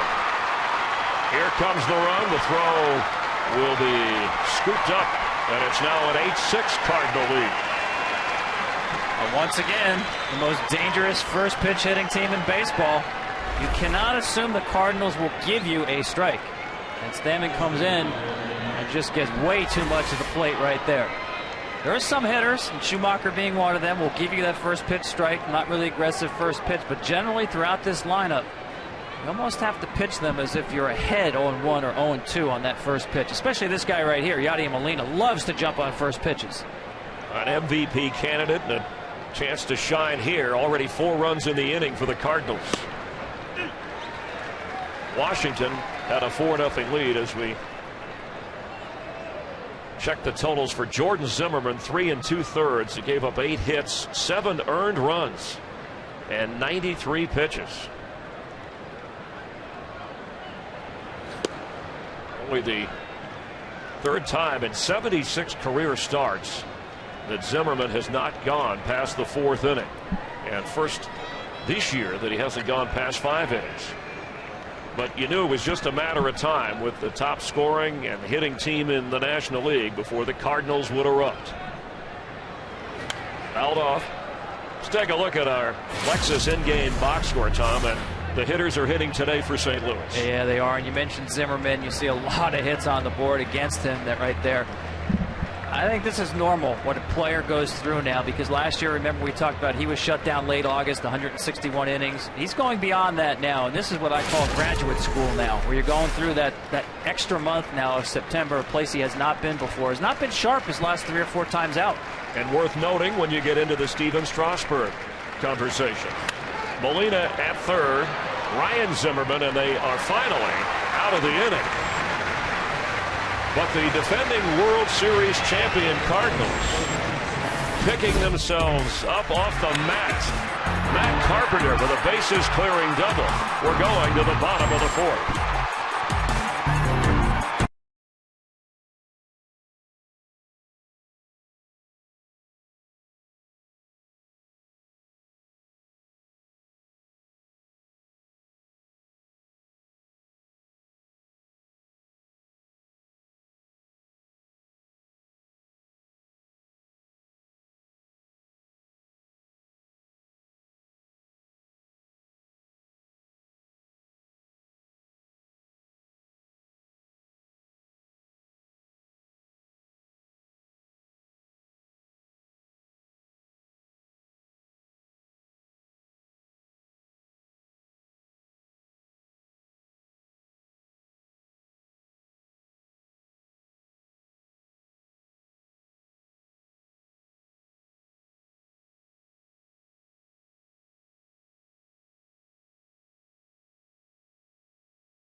Craig Stammen, the Nationals relief pitcher, will bat here in the bottom of the 4th inning. Let's welcome in Gio Gonzalez, who pitched the first shutout of his career last night, a 5-hitter, and threw more pitches than he had. And as we have a bouncer toward second and getting the out for out number 1. Well, Gio, first, the pitching's been terrific in this series. You're probably as surprised as anyone with Jordan Zimmermann and the way that the Cardinal bats have erupted today. I mean, he's been doing great for us all year. You know, it's just, you get one of those bumps in the road once in a while. You know, I think a guy like him is just, he's our horse. You know, we need him. You know, we just want him to stay healthy. You know, we look at this, you know, just keep moving forward and ignore this game. I know he's going to do great for us this next start. Yeah, and ignored the sunflower seeds as well, huh? Is it raining? I could have sworn it was raining. Hey, Gio, I wanted to ask you about that shutout last night, and I heard that your mom was actually sitting directly behind home plate. Tell us about that, whether that was distracting or an inspiration. No, at this point, I'm kind of used to it. You know, she's really loud. She's been doing that ever since I was in T-ball, so she's one of the greats. You know, she's my biggest fan, and my dad, you know, can't sit next to her. He has to go somewhere far away from her. I think she's too loud for him. It's still raining somewhere around here. Jason Worth is the batter, 0 for 2 so far. And I know, Gio, you want this team, your Nationals, to rally here. But in a city where innings and number of pitches is talked about so much, you certainly pitched the most you had, and I guess wanted to complete that game. How important was that to you last night? It means a lot to me, you know, especially the way these guys were swinging the bat, the way they were bringing out the run support and defense they were playing. You know, They got me out of a couple of big pickles, you know, when double play balls. I think I had 3 of them, and then, you know, it just felt great. You know, I can give the bullpen a day off and just go out there and attack the strike zone. And Zuki did a great job just mixing it up, going in and out, and then, again, defense and offense is the reason why I stayed that long in there. Hey, Gio, I want you to be honest here. I know this is the time of year for scoreboard watching. It's okay to admit it. How about box score watching in terms of your involvement in standing in the Cy Young Award race? At that point, I'm not even thinking about that. I'm actually trying to win a game for these guys. You know, I think they do a great job every start. You know, they give me runs, they give me defense, they do whatever it takes. You know, these guys, it'd be selfish for me to even think of myself right now. I think right now I want to think for the team, and I want to know that we're going to continue to go out there and play our games and try to win ball games. Bryce Harper batting after Worth strikes out, so there are 2 down. Gio, what about the buzz here? You come over, and I know Suzuki helped you, your former A's teammate, to catch you behind the plate last night. But baseball, playoff pennant baseball in September in Washington D.C., it's kind of a fun feeling. I've never been a part of it, and to hear about it, to even, you know, people talking about it and the whispering about it, it's exciting. You know, when you get some of the players and stuff like that are kind of enjoying themselves, and guys who've been a part of it, like Mark DeRosa, Jason Worth, and, you know, other big name guys on our team. You know, Edwin Jackson last year with these guys. So you can imagine the excitement, the atmosphere these guys bring, especially when we're going out there and competing. I mean, I've never been a part of it, and all I hear is great things about it. Well, I'm sure some of those names you mentioned are on your suspect list when it comes to these flying sunflower seeds, but it seems to really hint at the kind of atmosphere you guys have there. How about that? Don't worry about it. I'll get them back with a Gatorade cup or something. You got the double. And Strasburg, you get to the postseason, you're the ace, right? You'll be the guy on the spot? I wouldn't go that far. I know we got a couple of guys on this rotation that are unbelievable. You know, I think that I'll be a part of it, and I want to be a part of it. But, you know, you got Edwin Jackson who's been doing great for us. Jordan Zimmermann, you know, a guy that's been lights out for us all year. You know, Ross Detweiler, who was our guy who stopped the bleeding, you know, against the Marlins for us. And now we got John Lannon on our side. So there's a lot of positive things going on, especially on our rotation. You know, Strauss is our main key. He's our horse, but, you know, we all know the situation, what's going to happen. And, you know, we're just slowly easing into it. All right, well, Gio, congrats on the performance so far. Good luck with this team getting into the postseason, the Cy Young, and thanks for your time. Thank you, guys. Thank you for having me. Gio Gonzalez. And when you talk about Cy Young candidates, Kyle Oesch is on that, Johnny Cueto, R.A. Dickey with 17 wins, Aroldis Chapman of the Reds, some of those, Tom, that you have put Gio in company with. Yeah, he's certainly climbing that ladder. Bryce Harper with a 2-strike base hit. You know, you're talking about a guy who last year had a terrific season for Oakland and finished strong down the stretch with 5 wins in September. And here's just a few of them. You can throw Craig Kimbrell on there as well, the great closer for the Braves. He's certainly in the mix. There's no question about it. And only Dickey, in terms of teams in the postseason run, division leaders. It's funny, Jordan Zimmerman was telling us yesterday that he's a low-key, mild-mannered guy, that Gio kind of speaks for the entire pitching staff. He's the talkative one to go to. Yeah, we got a little taste of that right there with him. And he can back it up. Ryan Zimmerman at the plate with Harper on, and an 8-6 Cardinal lead on the bottom of the fourth. Yeah, he was talking about, I'll get those guys back. You know, the shaving cream pie is one thing, but when you get Gatorade, you get sunflower seeds thrown at you after the performance he had. Well, you know, it's funny, Chris. I actually do consider him the ace of the Nationals. I know Strasburg has the better strikeout stuff, better stuff in general, but in terms of where they are as in their development, Gonzalez is further along. He can take the ball deeper in the game. Strasburg right now, because of development reasons, is basically a 6-inning pitcher, thereabouts. Gonzalez can take the ball deeper in the game. The Nationals actually have a better one-loss record when Gonzalez gets the ball than Steven Strasburg. Listen, it's a great situation to have because I think the Nationals can feel good about any postseason game, no matter who gets the ball 1 through 4. But I think Gonzalez does certainly fit ace criteria.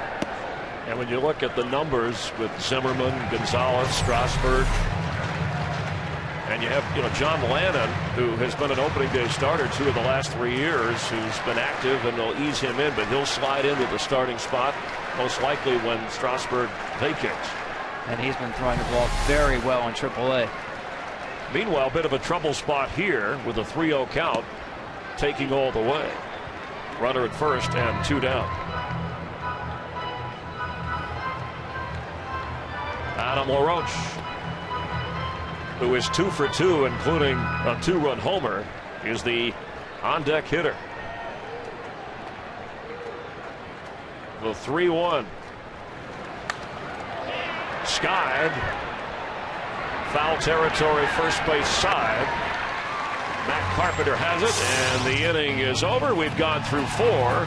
Cardinals lead the Nationals, but Gio Gonzalez was celebrating last night here in the nation's capital. That's what your teammates do to you. Well.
Freeze, the batter here.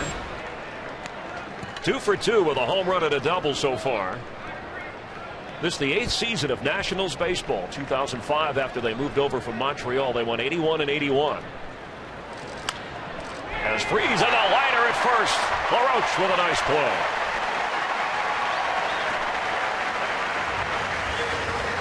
Ice water in his veins. That expression never changes, does it? We mentioned 81 and 81 after coming from Montreal, but the Nationals haven't had a winning season since. They were 80 and 81 last year. One of the all-time great caps right there, right? Montreal Expos.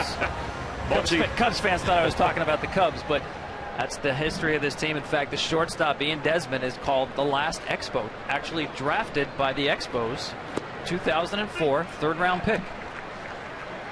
And part of the success here, Skip Schumacher 0 for 2, looking for his first hit. Twice the Washington Senators, they moved to Minnesota, and then the Senators moving to Texas. Last postseason appearance for Washington baseball, you mentioned it earlier, Tom, 1933. It's been a long time. Bounces one up there. It's now 1-2. Stamina product of the Nationals farm system, a starter for the most part before this year. In AAA last year had 24 starts. Yeah, and in a game like this, that history becomes very important. He's a guy who can eat up innings. He's gone 24 times, 2 innings or more. Swung on, missed.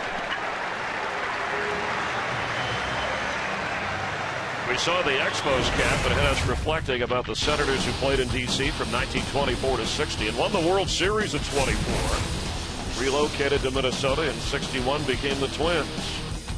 The new Washington Senators played in D.C. from 61 to 71, had only one winning season. That was in 69, relocated to Texas to become the Rangers in 72, and then the Expos joining the National League in 69 before relocating to Washington and becoming the Nationals in 2005.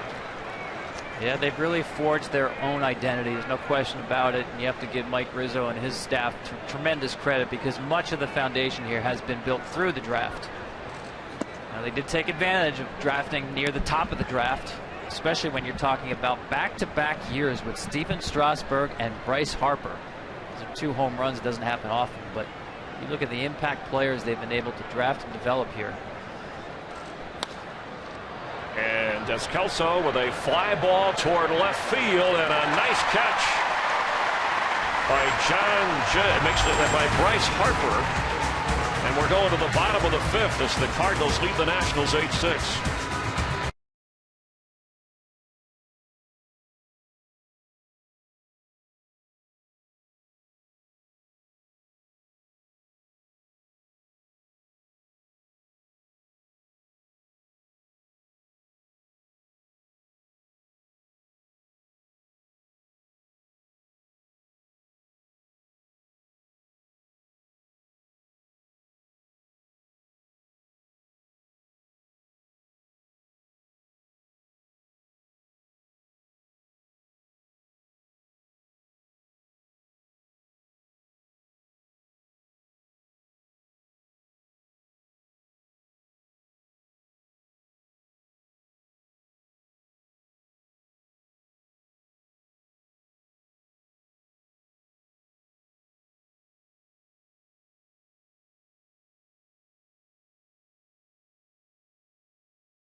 Chevrolet, proud to support youth baseball in cities and towns across the country.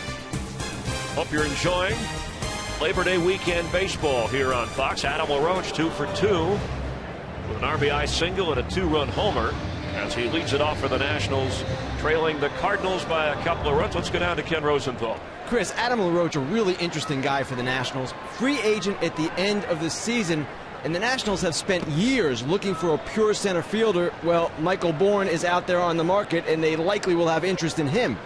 They could move Mike Morse to first base if they didn't re-sign LaRoche. They've got a kid named Tyler Moore that they like. But, guys, if they go deep into the postseason and Adam LaRoche is a hero, that could force them to revisit those plans. Swung on, driven up toward the shortstop, who grabs it. Does Kelso for out number 1. Kenny makes a great point because the Nationals for years have been searching for a pure center fielder, whether it's Michael Bourne. They've been in talks with teams about trades involving Denard Span, P.J. Upton. It seems to be an ongoing issue here, only because Bryce Harper, they believe, really belongs in a corner outfield spot long term than center field. But I think Ken makes an excellent point about Adam LaRoche. If he's a part of a championship team here, or a team that does go deep into October, that enhances his value.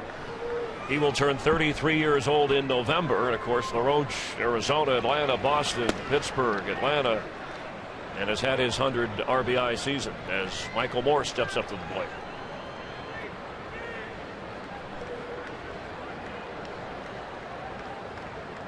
Morse 1 for 2 toward right field, and Craig makes the catch. Check our Lexus in-game box score. Harper with a couple of hits so far. As we look at what the Nationals have been able to do, LaRoche the big 2-run home run. Yeah, it's interesting, though, that really since that home run, Kyle Loesch has really taken command of this game. I talked about a gut check early on with this team down 4-0. A lot of this fell in the hands of the pitcher, Kyle Loesch, and he has responded in a big way. Loesch has pitched at least 5 innings in each of his first starts this year. Toward right, and Craig has it. And an easy inning. We have gone 5 at our nation's capital. The Cardinals leading the Nationals by the score of 8-6.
Today's game is presented by MasterCard, proud supporter of Stand Up to Cancer.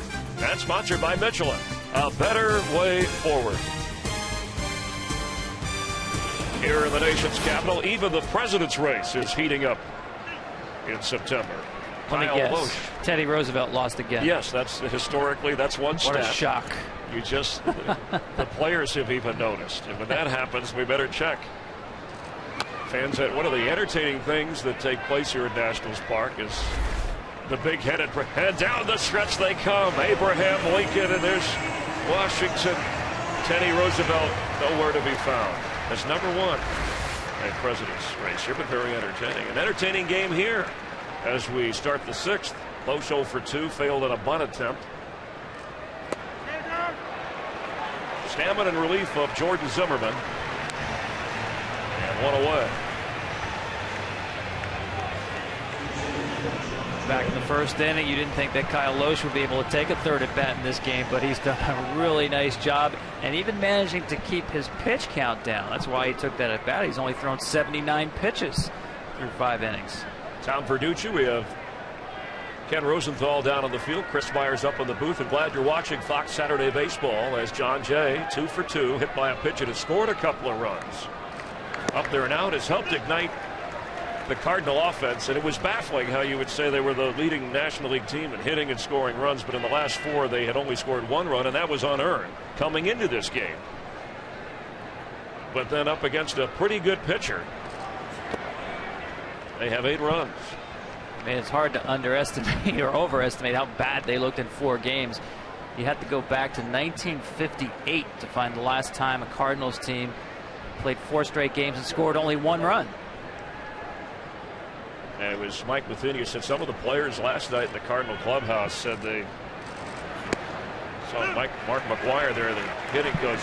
It was absolutely embarrassing what has taken place with this Cardinal team, even though it's a last 4-game stretch. Yeah, I thought that was interesting, Chris, that he did use that word embarrassment. The players were embarrassed about their performance. Certainly the effort was fine, but the performance did not sit well with this team. But as he mentioned, it's not really a vocal group. You know, there was no shouting, no one giving any sort of pep rallies going on before today's game or after last night's game. It's a professional group, and as you mentioned, I think a large part of that is the experience of last season, what they went through. They're in a much better position today than they were this time last year. 2-2 pitch. Got him. Oh.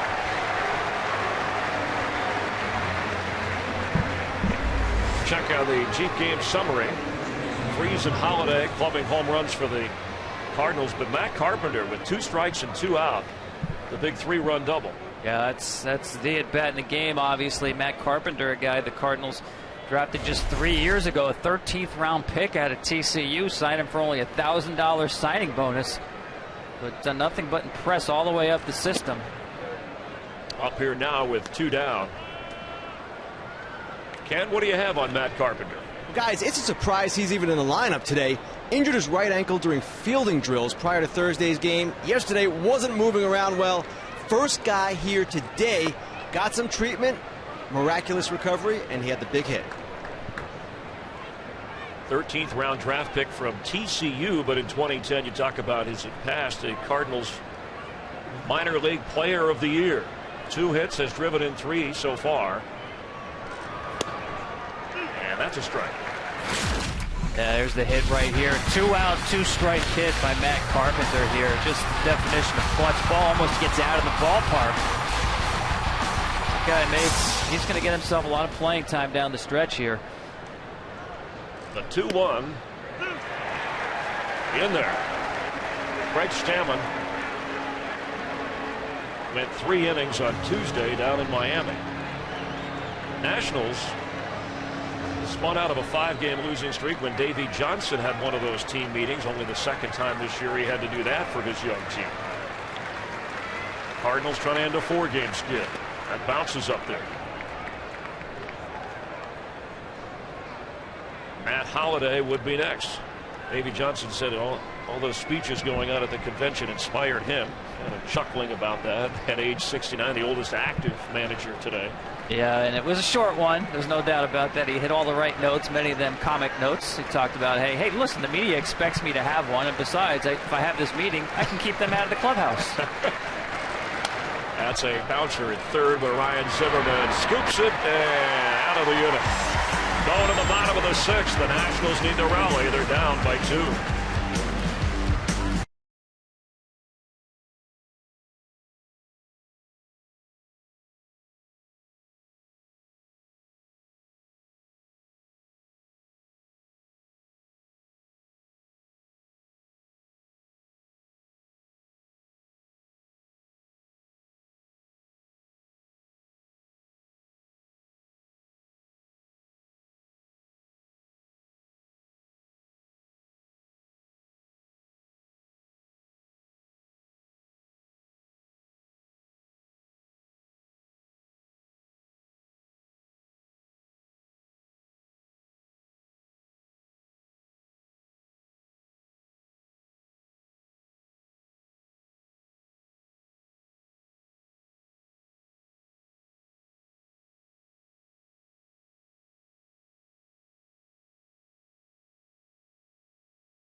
Giants and Cubs. San Francisco started play with a 4.5 game lead in the NL West. Tim Lincecum struck out 7 in the Giants' 5-2 win. Orioles and Yankees separated by just 2 games in the AL East at the start of play. J.J. Hardy couldn't handle Nick Swisher's ground ball in the 7th. Yankees win 4-3. Jays and Rays for the second straight game of the series. The final outcomes on a play at the plate. Rays hold on and win as we get you back out to the ballpark. Thanks, Matt. And critical pennant race September baseball in Washington as Kyle Loesch works the bottom of the 6th. That's foul and out of play. Danny Espinosa, who was 0 for 2, went to Mater Dei High School in Santa Ana, California. That high school, best known for producing quarterbacks like Matt Leinart and Matt Barkley, who you will see on Fox later today. College football as #1 USC and Matt Barkley, a Heisman Trophy candidate, start their season with Hawaii. Driven toward right. Craig will watch it go. Espinosa with a home run.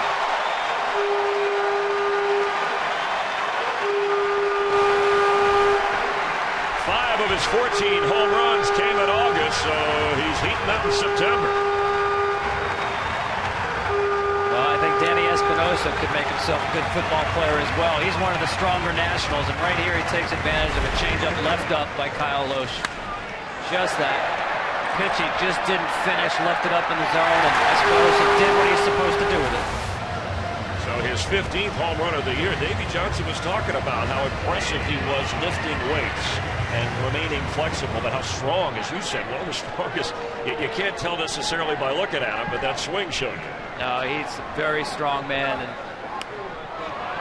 Kurt Suzuki with a bunt that is snared by Loesch.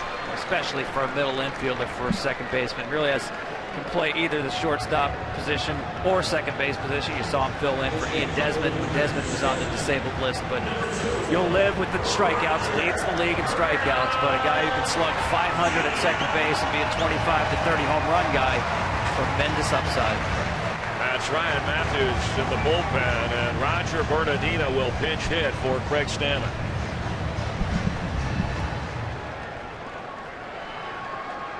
It's a one-run game here in the bottom of the sixth. Foul to the left side. Bernardino has played well when called upon, hitting over 300. And runs well. Excellent defensive player. It's a great piece to have on this team.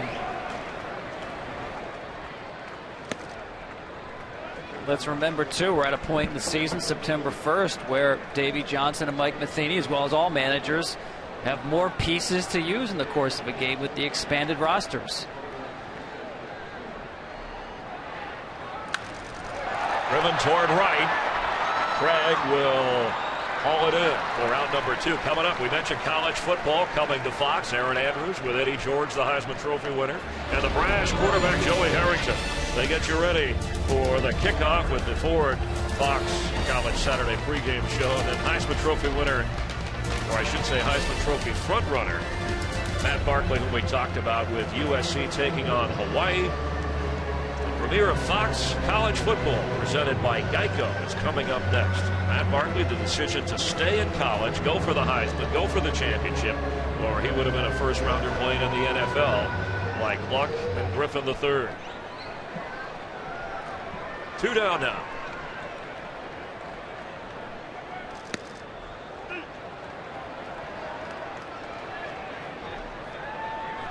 That issue, excuse me, of the rosters is a pet peeve of mine, Chris, because we do play by different rules in the most important games of the year. Jason Worth, the batter, who is looking for his first hit. Lance Berkman, who the Cardinals have active, available to pinch hit. But now, why do you have such a problem? Well, I mean, the issue is not everybody brings up the same number of players. So instead of playing 25 against 25, you may be playing 33 against 29, 35 against 30. It doesn't seem to make sense. Now, last year, the Cardinals won 6 games in which they used between 18 and 23 players in one game. 6 times. So why don't they set a number and lock it in? It comes up a lot. I talked to Mike Rizzo, the Washington general manager, about the discussions. A lot of general managers would go to, say, a hockey-type rule where you have a game roster, an active roster. You designate each day. Say it's 25 or perhaps even 27. But now we get to a situation where you have extra left-handed pitchers in the bullpen, extra catchers on the bench, extra pinch runners. Held off. It's difficult to manage against those type of situations. If you're managing that from the first 5 months of the season, there are certain matchups that you want to get to late in the game. You'll try to run a team out of pitchers early, out of position players early. Managers are hesitant to hit for their catchers because they have only one backup catcher. That all gets thrown out the window in September. And it certainly matters if you're a contending team or a team thinking about next year, as you touched on. Yeah, I mean, I'm all for bringing guys up so they can experience big league service time. Big league paychecks, not bad side benefit to it as well, but to get a taste of the big leagues and introduce kids to that in the last month of the season, but don't change how the game is played. A 1-2 pitch to Worth. 2 down. Nobody on. Toward right field. Craig backing up, and he watches it drop at the track. Worth is going to be on base for the first time, standing at second.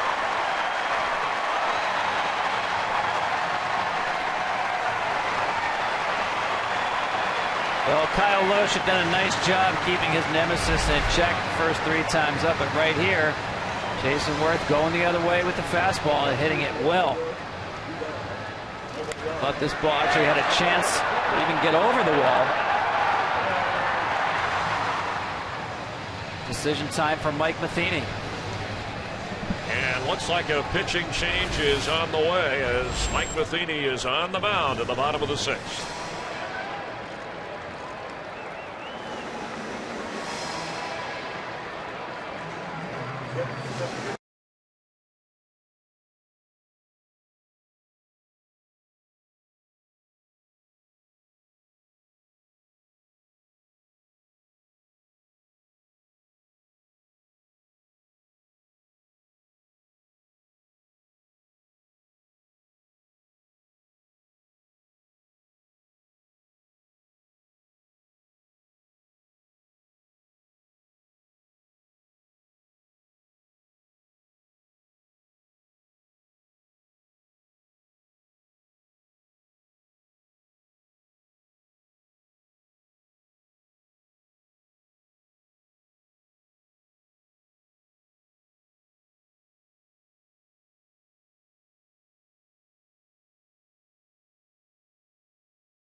best with his 15th win, leads with a lead with a runner at second, 2 down, and Mark Zepchinski on in relief for the Cardinals.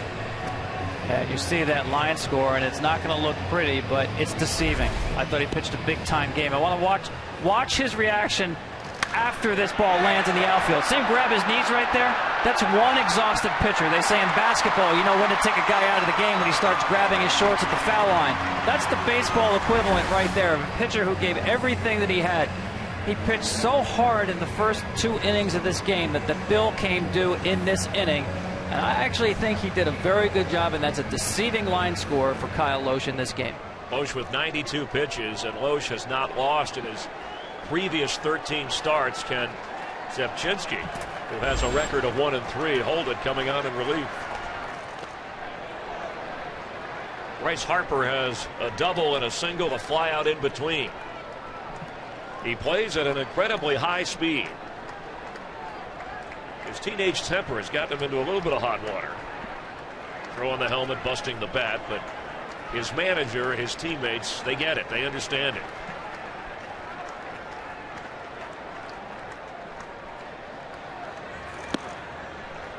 Now, it's interesting, you mentioned throwing the helmet, and he was ejected the other night for throwing his helmet just in frustration about grounding into a double play. What he told me was he actually thought that made it 3 outs to end the inning. It was actually only 2 outs. And he was on his way out to right field. Players will do that. They'll leave their helmet at the side. Someone will pick up their glove and hat. He forgot how many outs there were. Otherwise, he would not have thrown the helmet. Certainly, it wasn't directed at the umpire, but nonetheless, got himself his first big league ejection. They're trying to work with him a little bit, tone it down, but not too much. Got to be who you are.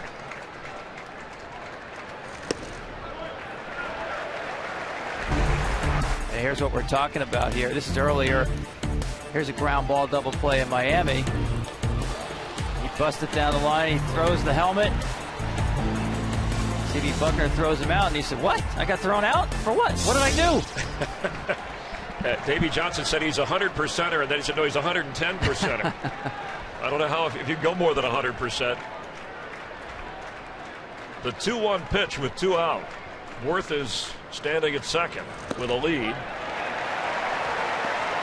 Zepchinski, who worked an inning and a third last night, scoreless, has now a 3-1 count.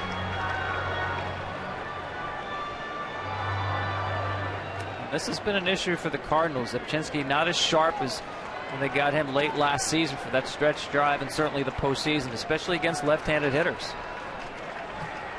Ryan Zimmerman would be next. And walked him. Ken, some thoughts on Bryce Harper? Well, Chris, for all the talk about his temperament, he really has handled himself extremely well for a 19-year-old kid in his first major league season.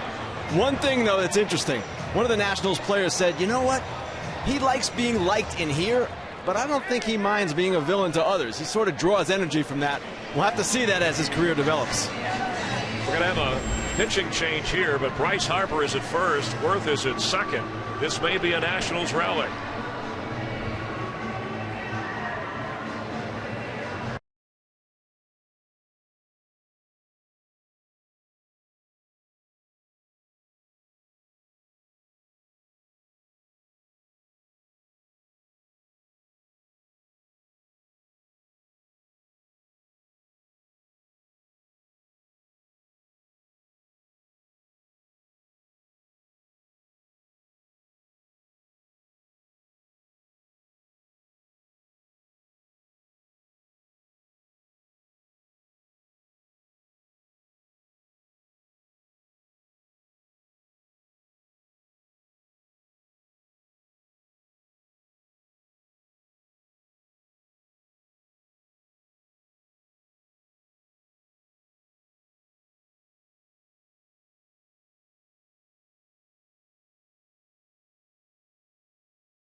So Fernando Salas is pitching for the third straight day, his 56th outing. He's on the mound now with Ryan Zimmerman, who in his career is 1 for 4 when facing Salas. Runners at first and second, 2 down in a 1-run game, bottom of the 6th at Nationals Park.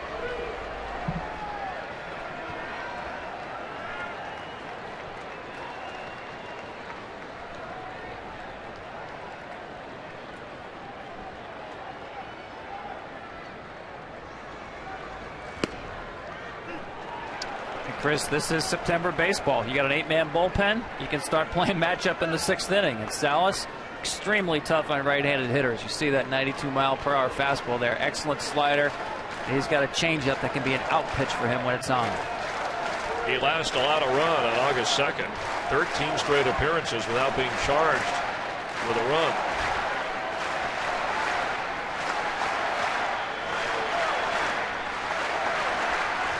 Fouled off. Talking about how Bryce Harper plays hard and fast, but that was a wise at bat, a patient at bat for the teenager to take the walk and get on. Force Mike Matheny to go more into the bullpen.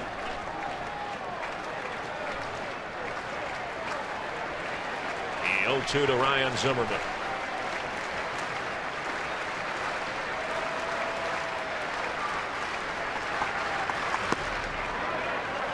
Well, just to finish that thought about Bryce Harper, I think his baseball IQ might even exceed his physical ability. Davey Johnson told us a great story about how he jumped on a first pitch curveball from Roy Halladay in a run-scoring situation.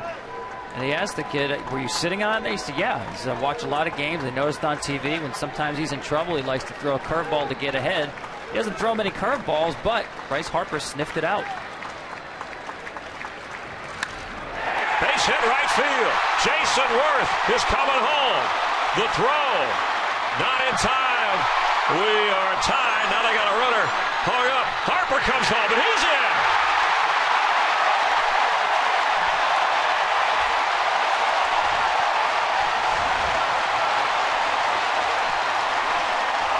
Bryce Harper gives the Nationals a 9-8 lead. Well, 2 great pieces of base running right here. One by Ryan Zimmerman to influence the throw to second base, and one by Bryce Harper to never stop running hard, never assume anything. You see Zimmerman with a nice 2-strike approach here on a butt to right field. You know there's a play at the plate. Harper doesn't assume anything, and he continues to run hard as Molina throws to second base with Zimmerman drawing the throw. Here comes Harper. Here comes Harper. And in fairness, Alan Craig in right field, he has played more games at first base than he has in right field. Once Harper rounded second, and once he saw the throw then go towards the plate, rounded third base hard. And you see Molina is trying to get back to the plate, just can't get there in time.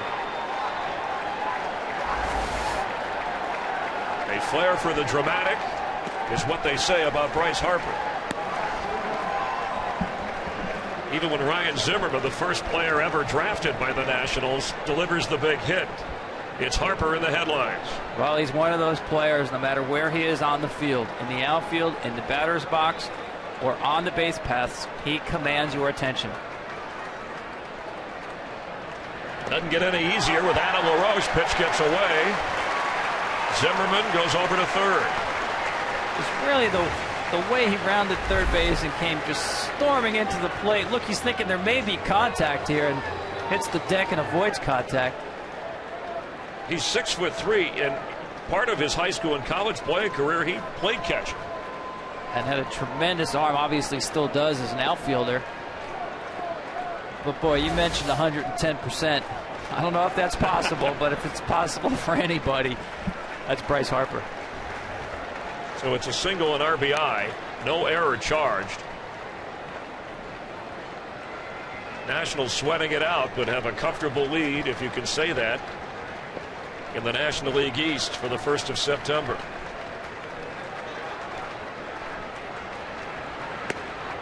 There are still 2 out. And Fernando Salas will come back at LaRoche with a 2-2 pitch. And again, just to finish the thought, a lot of guys in the Nationals dugout were pointing to Ryan Zimmerman, not only for that base hit, but the smarts to see that that ball could not be cut off the throw from Alan Craig. So he stormed towards second to draw the throw. Salas to first. Cardinals out of the inning. But the Nationals rally here in the nation's capital to take the lead 9-8.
September that have you playing in October, and Bryce Harper taking a tough shot at the plate but scoring the lead run as Matt Holliday is up there for the Cardinals.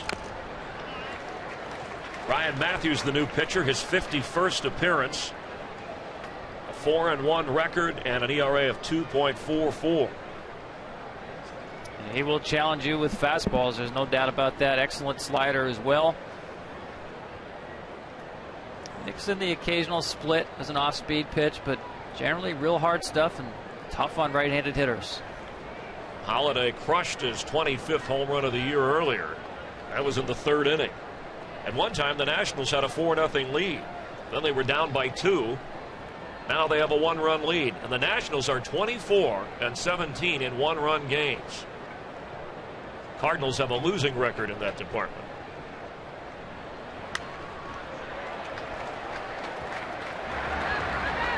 Roach in foul territory for out number 1. In time for the Just for Men auto stop foolproof stat.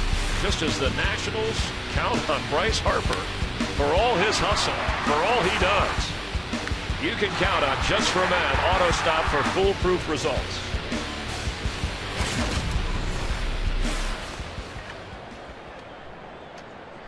And as usual, he's wearing about half of the infield dirt on his uniform. Typical Bryce Harper game. Alan Craig, the batter now, with 1 out. Craig has it into a fielder's choice. Got a fly out, an RBI single. Clubhouse guys love them, don't they? Keep the laundry guys in business. Get out the stain remover. And base hit right field, so the Cardinals have the tying run on.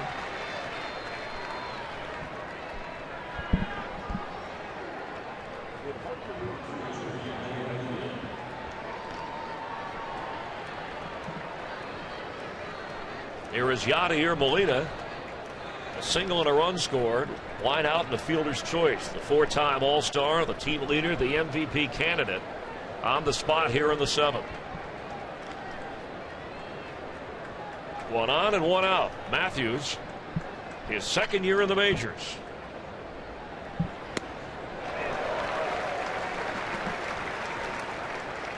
Yeah, you saw that swing there. First pitch, we mentioned that he loves to attack first pitch fastball. Sometimes if you make up your mind, you're sitting on fastball, you get fastball, you're going to swing at it even if it's outside of the zone. But the payoff, if it's in the zone, as we see a lot with Yadier Molina, is something hit very hard. Fouled off. David Freese, who has a homer and a double, would be next. As if Yadier Molina needs somewhere else on his body to ache. It was amazing. Poor guy's had a tough week. That collision at home plate you saw earlier in the game against the Pirates. That's unusual. Right-handed hitter hitting it off the back knee. And of course, running into Bryce Harper at the plate moments ago, he said, now he's bothered by a neck and back, but previously he's had maybe 2 or 3 concussions in his major league career. And that is floated toward third. Ryan Zimmerman tiptoeing down the line gets the out. Next week the regular season begins. A Fox NFL Sunday doubleheader. Robert Griffin III and the Redskins take on those crazy go-nuts Saints. Or you'll see Michael Vick and the Eagles against the Browns, Falcons and Chiefs, Rams and Lions. Then in America's Game of the Week, the 49ers take on Aaron Rodgers and the Packers. Coverage begins next week with the Built Ford Tough Fox NFL Sunday pregame show at noon Eastern, 9 a.m. Pacific. What a time to be a sports fan. A lot of optimism in Washington with Robert Griffin III, the Redskins, and Bryce Harper and this Nationals team. David Freese now with 2 down.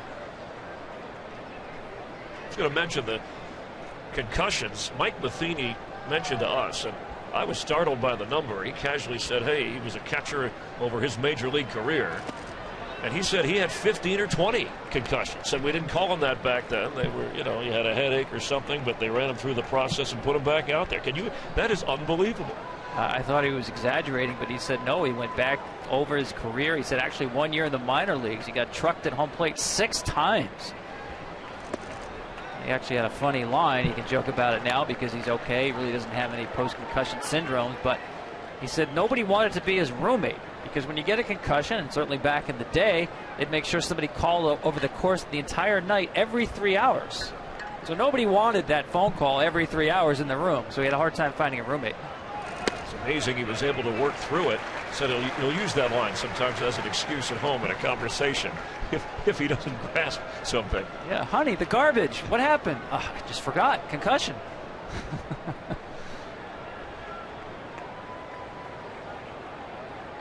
The 3-1 pitch toward third. Zimmerman, tough play, got him. Going to the bottom of the 7th. The defending World Series champions are trailing the Nationals by a run.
Today's game, presented by MasterCard, is sponsored by Lexus. The Golden Opportunity Sales Event is here.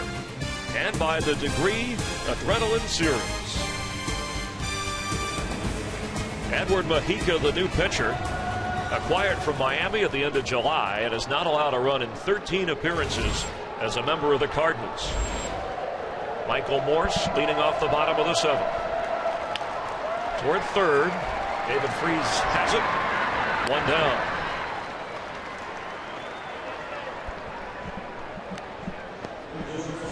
Matt Kemp, David Price, Robbie Cano visited the MLB Fan Cave this season. Check out all the player videos and watch exclusive music videos and interviews with all your favorite performers, celebrities.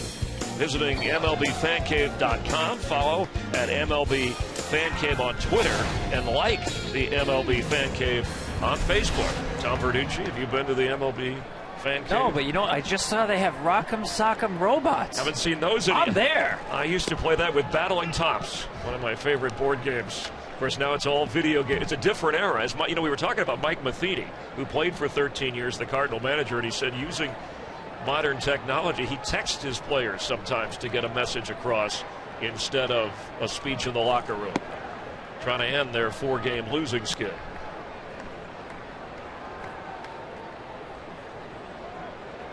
Well, that last inning, the 6th inning, sort of emblematic of the problems Mike Matheny had in his bullpen earlier in the year. But this guy, Edward Mujica, has really helped them in the trouble spots. The 6th and 7th innings since he arrived, as you mentioned, throwing shutout ball for the Cardinals. A guy who's really become a split figure specialist, throwing his fastball less and less. He's got a good one, but wipeout splitter, and he addressed exactly the need the Cardinals had at the trade deadline.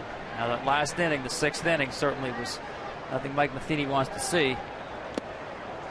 But Mujica has been lights out for him. Pitched the scoreless inning on Thursday night. Ian Desmond looking for his first hit, but remember it was Matt Holliday who was charged with the error. It looked like when the ball hit his glove, looked like he made the catch, and that opened the door for that 4-run inning. Couple of errors when the Nationals built the lead. And there is out number 2.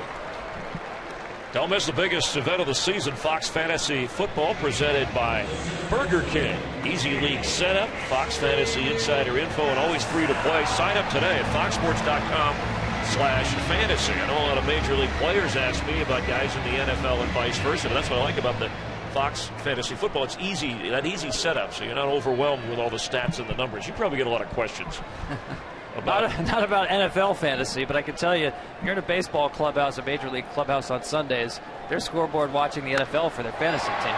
Here's Danny Espinosa, who had a home run, and what a catch in center field by John Jay.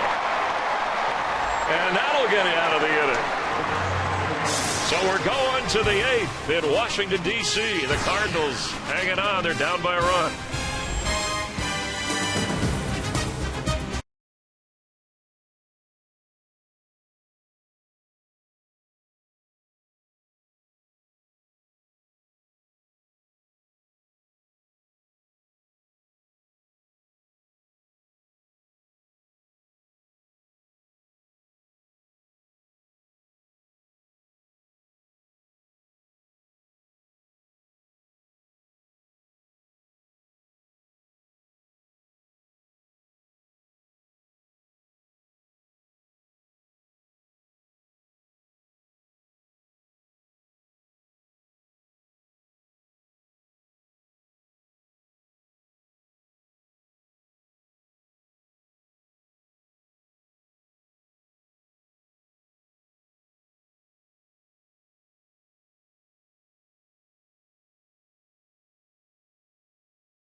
Fox Saturday Baseball presented by MasterCard.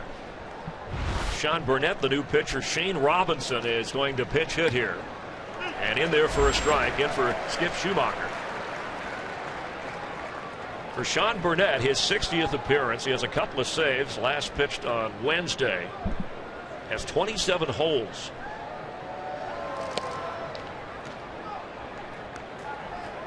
Fourth season working in the Nationals bullpen. Tom, I want to get your thoughts on the Nationals bullpen and how they have strengthened themselves. We'll take another look at that terrific defensive play by John Jay.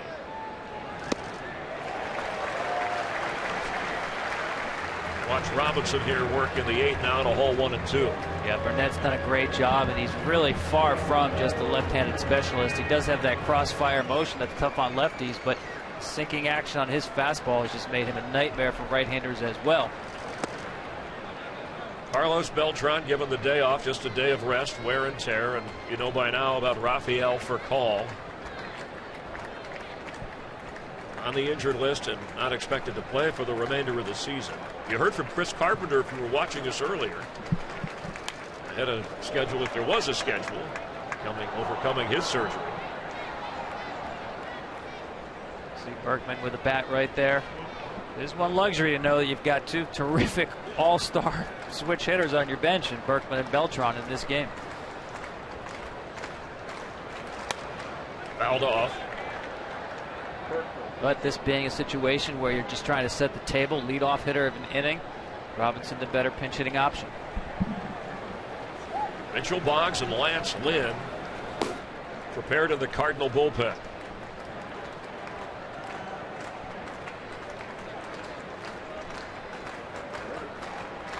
The 2-2 pitch from Sean to Shane. That's fouled off. Daniel Descalso is on deck. Bottom third of the order for the Cardinals. At one time trailed by 4, then led by 2. Down a run here in the 8th. There's Beltran. That's the way he likes it pronounced, by the way, although he'll accept Beltran. With Tom Verducci, Ken Rosenthal, Chris Myers. Glad you're watching Fox Saturday Baseball and the debut of Fox College Football. Aaron Andrews and Eddie George, Joey Harrington getting ready for #1 USC and Matt Barkley against Hawaii. That's coming up on Fox. And he worked the walk. Let's check out our Burger King smooth play of the game. Well, college football season, right? Well, here you go. This is the fly pattern that John Jay runs right here. They're in a Tampa 2 coverage. He runs down the sideline, 90 series. In fact, when he got back to the dugout, Mark McGuire gave him the touchdown sign. Terrific play by John Jay, a guy in the mold of Jim Edmonds, Kurt Flood, great tradition of center fielders in St. Louis. They believe he's worthy of a Gold Glove. Maybe not quite the reputation to win it just yet, but definitely in the conversation. He's had a pretty good offensive day, too, for this Cardinal team in that leadoff spot. So a runner at first, the tying run.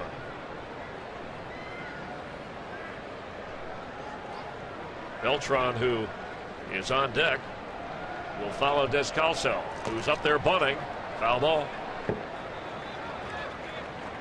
Yeah, you don't often see a situation where you're playing for a tie on the road, down 1 here. But so far, this inning has been drawn up by Mike Matheny, and just the way he wanted it, with Robinson, the leadoff type player up there, working out. They make sure they get the sign straight with Jose Oquendo working out a tough at bat to get that walk. And now you have Beltran sitting there on deck in what they hope will be a run-scoring situation, rather than wasting him to lead off an inning, put him in a situation where he can drive in a run.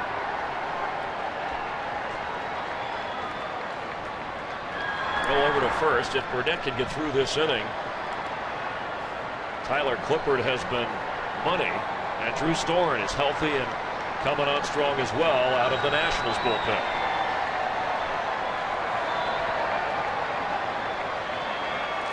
The bunt, snared at the plate. Did he come up clean? Over at first, got him. Yeah, Wally Bell, the home plate umpire, was all over this call. Jumped out immediately and said, no catch here. Nice effort by Burnett to try to snare this in the air, but you see that little short hop there. Make sure they do get the out. A little hairy there, but took care of the out at first base. So the runner to second now Seven-time All-Star Carlos Beltran has 28 homers, the most since 2007, but he hadn't hit one since August 10th. Right now, the Cardinals would just like him to get a run home.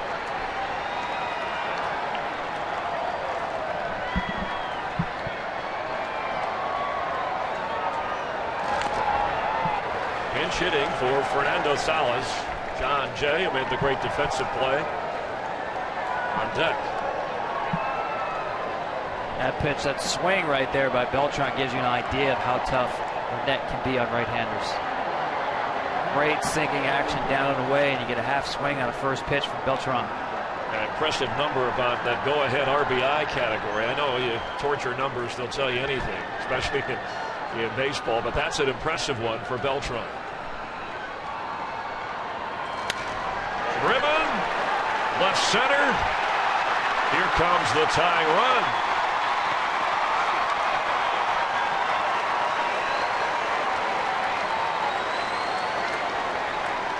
Well, this is a guy who since really the end of June has scuffled. 208 since June the 29th for Carlos Beltran. But given a half day off, if you will, comes off the bench here, off the end of the bat, stays on the ball long enough to just drop it into center field. And a very good read by Robinson to take off, knowing that ball was in no man's land. Cardinals are battling. They feel the heat of September pennant baseball. We're tied at 9 here in the 8th inning. Well, this is the kind of inning that makes managers proud when you talk about executing the smaller things in the game. John Jay, 2 for 3. It's just a tough at bat by Robinson to work out the walk to start the inning. Descalso getting the bunt down, barely, but got it down. And then Beltran off the bench in the 9th spot, delivering home the run.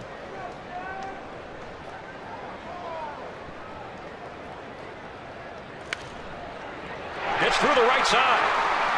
Beltran steps in second, so 2 on and 1 out for Matt Carpenter, who at one point looked like the hero. He had the bases clearing double. And how about John Jay? I mean, we talked about Davey Johnson finding a leadoff hitter and Jason Worth and the job he's done. Same for Mike Matheny and the Cardinals with John Jay. I mean, that's 4th time he's been on base in this ball game, coming off in August in which he was on base 53 times, 4th most in the major league. So whatever offensive problems they've had this week, John Jay at least has been setting the table. And when you looked at this game from the start, Tom, you saw the Nationals led the league in pitching. And Kyle Loesch, who's going for his 15th win to equal a career high, you didn't figure it'd be 9-9 in the 8th inning. Is this a great game or what? I mean, you're talking about, as I mentioned, the top 2 starting pitchers in Loesch and Zimmerman are 2 of the best controlled pitchers in the game. Generally are going to keep the game close, move it along. You figure a tight, low-scoring game. Well, we have a tight game. The low-scoring part, forget about, but the 34,000 plus here at Nationals Park are enjoying the offense. They'll enjoy it more if their first-place Nationals get out of here with a win. They come in having won 3 in a row after ending a 5-game losing skid. Cardinals have finally scored runs, but trying to end a 4-game slide. Here is Matt Carpenter with a couple of hits. He's driven in 3.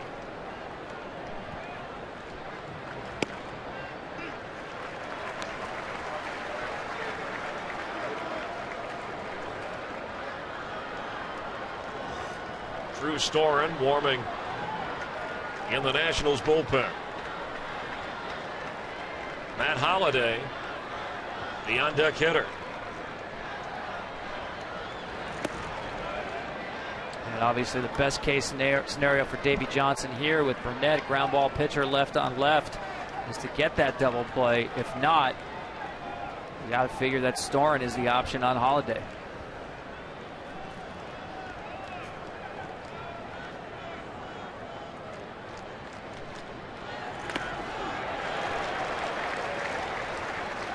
Two strikes on Carpenter. Matt Carpenter with a big bases loaded double. Matt Holliday with a 2-run home. Watch Suzuki here just take this foul ball off the hook. You got pieces of equipment flying. One of the protectors there protects the foot. First time this year that the Nationals and Cardinals are playing each other. 4-game series. They end the regular season with 3 in St. Louis.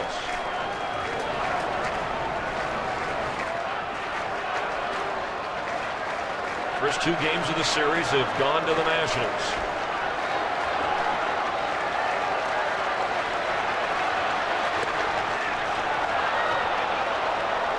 Two and two. 2 on, 1 out. Well, he's really having some impressive at-bats in this game. That pitch just off the plate. Net trying to take advantage of maybe some anxiety in a run-scoring situation here with 2 strikes on Carpenter, but he wasn't biting. The 2-2 pitch swung on over the head of the pitchers at second. Nice play. Got him at first.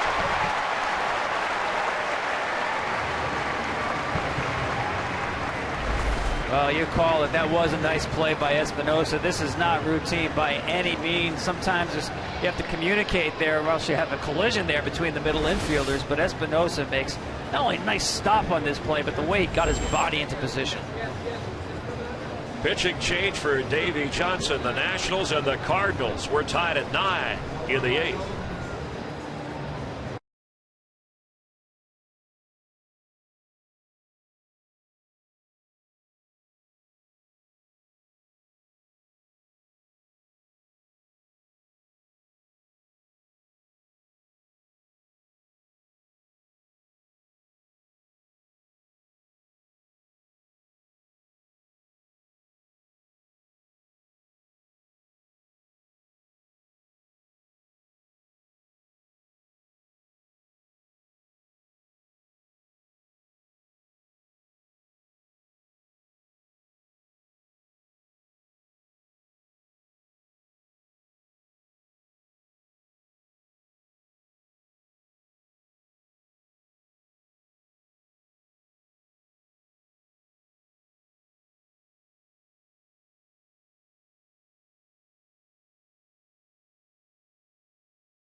George, Joey Harrington get you ready for the Ford Fox College Saturday pregame show. And then Matt Barkley, he's a Heisman Trophy candidate at the top of the list. And number 1 USC take on Hawaii. Maybe the Trojans march to a national championship. The premiere of college football on Fox, presented by Geico, is coming up next. And for those of you tuning in for the debut of our Fox College football show that we just mentioned with the Heisman Trophy winner Eddie and the Brash quarterback Joey Harrington and Aaron Andrews, we're going to take you there right after this game is complete. So at the conclusion of our game, we go college football and get ready to see number 1 USC and Matt Barkley. But a lot to do here with 2 out in the 8th.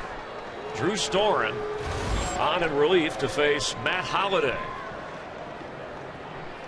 A great matchup here, and obviously he's bringing closer stuff to the mound in the 8th inning here. The former closer, really have co-closers, if you will, with Tyler Clippard. But mid-90s fastball, terrific slider. Hard, and harder against Matt Holliday right here. Holliday 0 for 3 in his career against Storen. Runners are at second and third.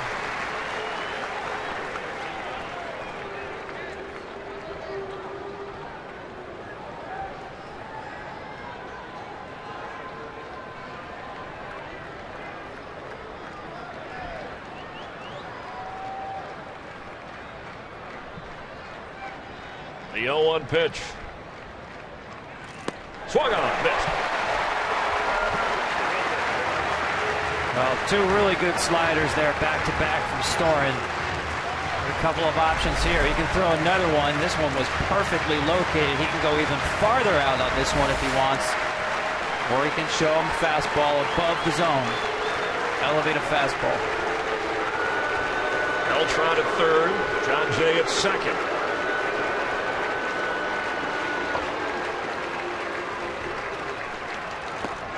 Got him! Drew Storen strikes out Matt Holliday. We're tied at 9 going to the bottom of the 8th.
I share everything. It's the plan that revolves around you.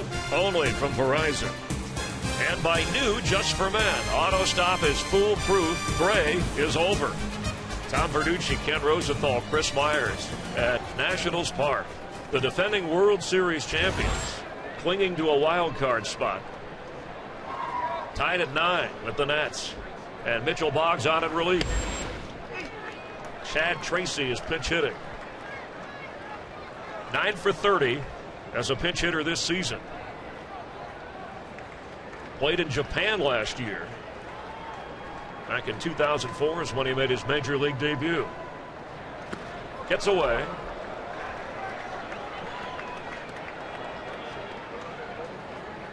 Descalso has moved over to second. Cosma at short for the Cardinals.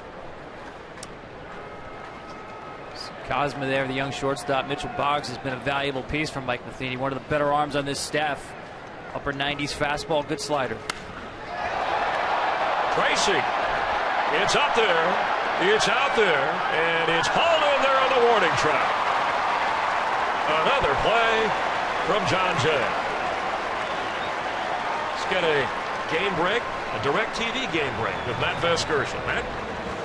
Chris, Angels and Mariners. Here's why King Felix may not be on his way to another win. Could be his first loss since June 12th, as a matter of fact. Angels down a run in the 8th. Pal Seager couldn't handle Albert Pujols' shot. That tied it at 2. 2 batters later, Mark Trumbo singles in 2 more. Felix pulled after 7 1/3 as the Mariners are down to their last sets of swings in the last of the 9th. Chris and Tom, back to you guys in D.C. Thanks, Matt. The Angels making their wild card move. Cardinals hoping to sustain theirs. How about John Jay? running the post pattern on that one. He can cover some ground out there. He's not really what you call a classic burner, but the jumps he gets on the balls and the way he just tracks down balls is just superb. He's excited for college football coming up on Fox. Bouncer towards short. Got him. Two terrific defensive plays in this game by the Cardinals center field. Yeah, I mean, he knows those couple of steps before he caught the ball, you can feel the cinders of the warning track beneath your feet. You know the wall is sneaking up on you, but at that point you can't take your eye off the ball. You can take it off right there to find out where you are, but those last few steps, you got to stay locked in on the ball, knowing the wall is sneaking up on you. Made that look easy, difficult play. And so clutch in a one-run game. An area where the Cardinals have a record of 14-21 this year. Cardinals have a losing record, by the way, in extra innings. Here is Jason Worth. Now here's one spot where Worth might jump on a first pitch, knowing 2 outs, bases empty here. No, took it. An all-star in 09 with 36 home runs.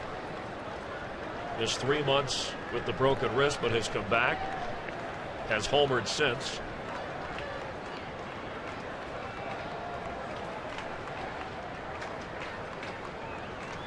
Has the power to change this game in a hurry. Yeah, I think that's a great point when you have that at a leadoff spot as well. That's why I thought 2 outs, bases empty. Don't keyhole in on something first pitch, because he can drive the ball out of the park. Instead of playing for 2 hits, play for 1 hit with 2 outs and bases empty. Certainly the same is true here at 2-0.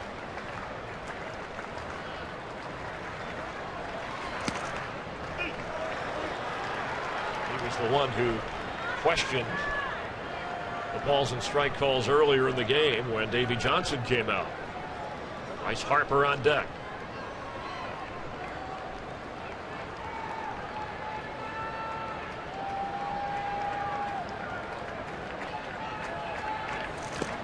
That gets away.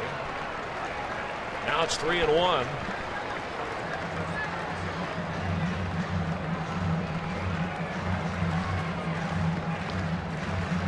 Worth was the guy in batting practice who told me the other day when I said, does this young team, you're in first place, and he finished the question, said, do we have the it factor? I said, I'm biased, but I think so.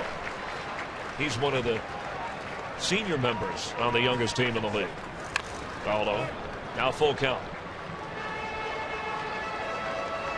Well, certainly as a member of those great Philadelphia teams, he knows that it factor when he sees it. Tyler Clippard working in the Nationals bullpen.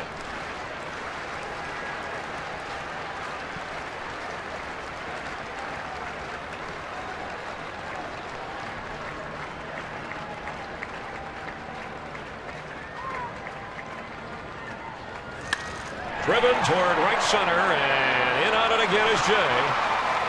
We're going to the 9th inning, tied at 9. David Freese has been a hero before when it's mattered most. We'll see him at the plate in a moment.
by MasterCard.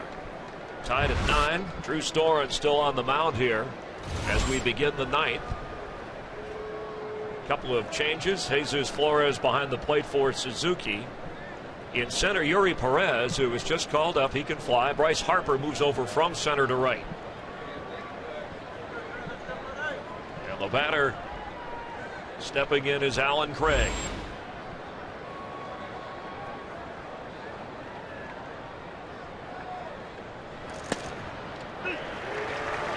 You see Drew Storen still on the mound there, and you talk about a luxury for a manager. In a normal situation, tie game at home, automatically the closer will go out there after game tied in the 9th inning. Obviously, you won't have a lead to protect. You get your closer out there. Well, Davey Johnson has 2 closers, Drew Storen and Tyler Clippard. So no need to get Clippard into the game just yet. Held off. Well, the Nationals, with the help of a couple of Cardinal errors, got 4 in the first. Home runs from Holiday and Freese. Nationals bounce back. Espinosa homers. Washington got 3 in the 6th inning. Cardinals tied in the 8th. And here we are in the 9th. The 0-2 from Storen. Outside. Craig has a couple of hits today and driven in a run. You'll see with that slider, Chris, how tough he can be on right-handed hitters. Holiday saw 3 of them in a row, all well executed. Even though that one's out of the zone right there, ahead on the count, you just saw a tremendous break on that pitch.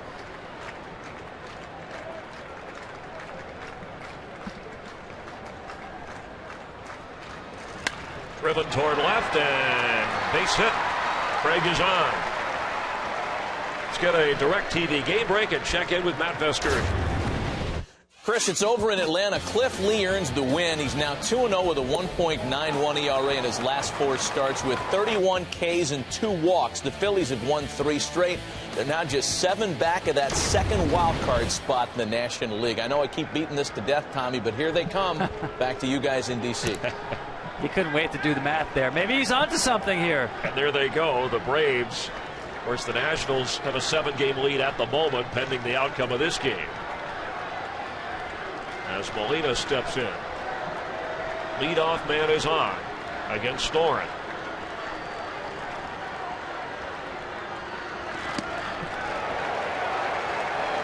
Drew Storen missed the first 90-plus games of the season after April surgery to remove the bone chips in his elbow. You saw that fastball up there. It's the second time we've seen Molina just get unhinged on a first pitch fastball. 20% of his at-bats this year, he has put the first pitch into play, not just swung at it. That's a very, very high percentage. So, see fastball first pitch, swing, and swing hard. The 0-1.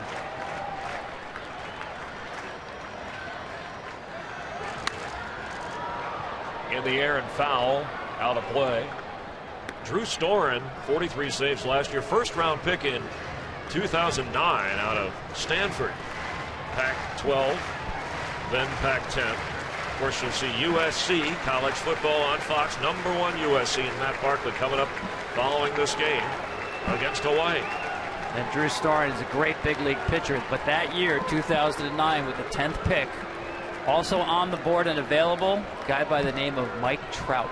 Can you imagine if the Nationals had Strasburg, Harper, and Trout? It would be very unfair. The 0-2. Held on. We've seen Storen here now challenge Molina with 3 consecutive high fastballs. Had been going primarily with that slider until he just kind of spun one up there to Alan Craig, who served it into left field. Molina, besides being a great first pitch hitter, well, he's a great hitter in general, but very difficult with 2 strikes. Uses the entire field.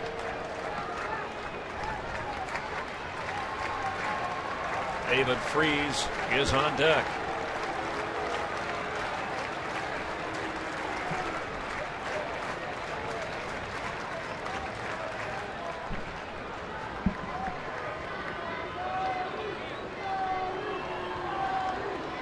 Carlos Beltran with a clutch pinch hit to get the Cardinals into a tie game at 9.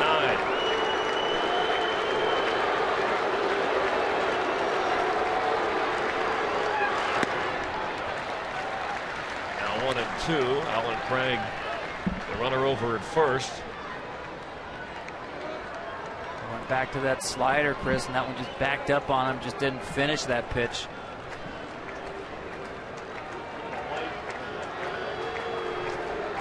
So working with Jesus Flores. Choice here to go back to the fastball. Try to get it inside on Molina. Driven toward left field. Morse stands there and grabs it. And Craig heads back to first. Here comes David Freese. Second inning of this game. He got into this one.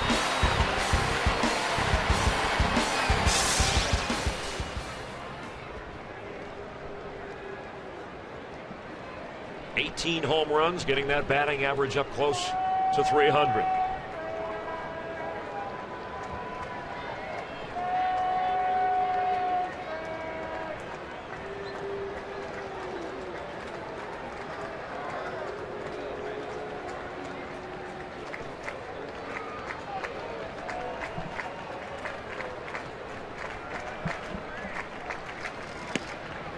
In there for a strike. Craig doesn't steal many bases. Consider pinch run, hit and run here. Yeah, I don't know about pinch running. He's such an important bat. He's your best hitter with runners on base. If he's in scoring position, it's a different story. But right here, I got to believe that even on the right side there, David Freese is going to hit this ball somewhere in this at bat toward the right side of the field. Let him use that hole. See with that slider Storen's throwing, and even on fastballs, as we've seen with Freese's double, he's just got a natural right field stroke. You back up a breaking ball in the inside part of the plate, as we saw earlier in the game, he'll pull it and pull it a long way. But generally, when he's going well, natural stroke the other way.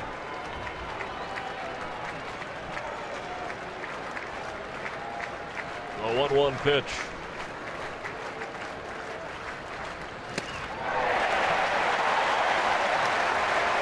And that's a great pitch by Storen there, because he knows the tendency is for Freese, and he's able to tie him up with the heater inside. Got this ball in enough on David Freese where he just couldn't get the barrel out in front of it.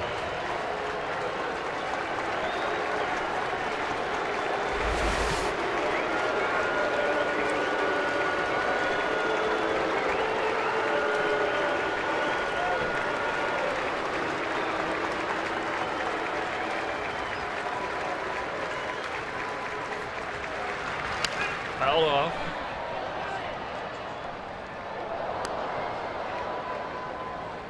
Right here you see Ryan Zimmerman here. He'll concede that base hit. David Freese doesn't pull a lot of balls down the line, but you cannot afford to let a ball get between you and the foul line here. That's a potential go-ahead run with the runner on first base, and the way the outfield is swung around towards the right side as well. Anything in left field you can run all day down the line. A 1-2 pitch from Drew Storen to David Freese. Runner goes. Craig stands at second. No throw. That's a huge base right there, and give Craig smarts. I'm not sure if he's going on a sign there. Has he seen enough pitches during this at bat? Storen really hasn't paid much attention to him at all. He's got that slow delivery to the plate with that unique leg kick. It reminds me back in middle school with that annoying kid who sat on the aisle. He'd stick his foot out and try to trip you when he walked down the aisle.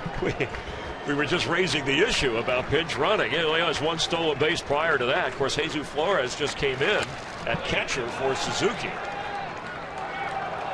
I'm sorry to bring up my own issues about middle school right there. That's okay. We all had issues in middle school. We grow out of those. That's the important thing. Important for the Cardinals is a runner in scoring position with one out. Pete Kozma, who we mentioned was just called up, has been moved to shortstop, will get his first at bat. He's on deck. Let's see if Storen needs to go back inside with the fastball to get David Freese out. You've seen the foul balls going the other way. That's David Freese's strength.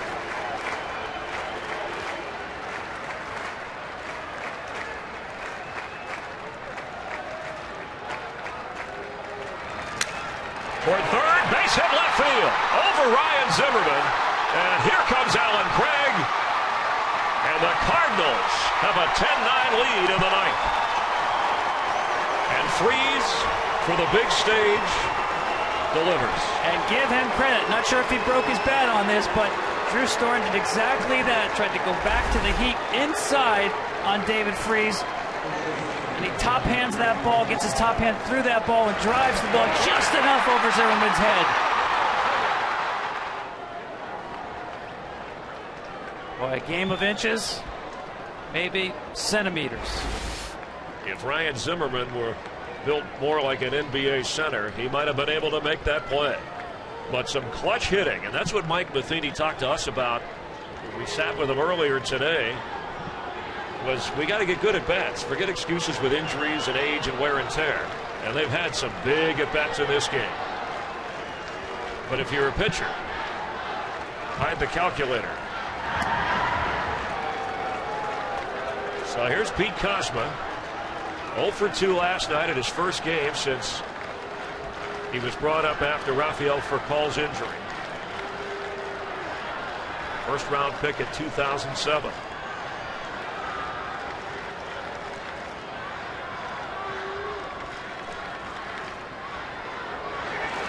Runner goes, throw down, and he's in there safely. 2 stolen bases in this inning for the Cardinals. Yeah, you see with Storen, runners are now 5 for 5 stealing bases against him with that leg kick that he has. Not really a kick, but a swing, more like. Give the Cardinals credit. We saw all those big numbers on the line score, but the little things have put them in front. Going back to the sacrifice bunt after a leadoff walk in the 8th inning. This inning, the heads-up stolen base by Craig, followed by the great piece of hitting by David Freese to drive in the go-ahead run. Toward short. Got it. Runner has to hold at second. 2 down now for Daniel Descalso. College football coming up. #1 USC and Matt Barkley against Hawaii. All the highlights and updates with Eddie George, Joey Harrington, Aaron Andrews operating our Fox College Football Saturday. Join us every Saturday when you can. What a wild game to start September. We talked about intensity and the importance of the defending World Series champion Cardinals. And they have responded.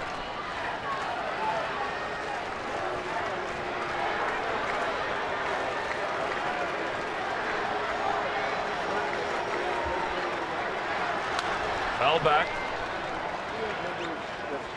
Well, we talked about it. I used the term gut check early in this game. You're talking about a team in the last 4 games that had been outscored 32-1. Came into this game and was hit with a haymaker in the first inning, down 4-0, kicking the ball around in the field. And they just, as you mentioned, have responded in a big-time way, especially here against the Nationals bullpen. Descalso 0 for 1 in his career against Storen.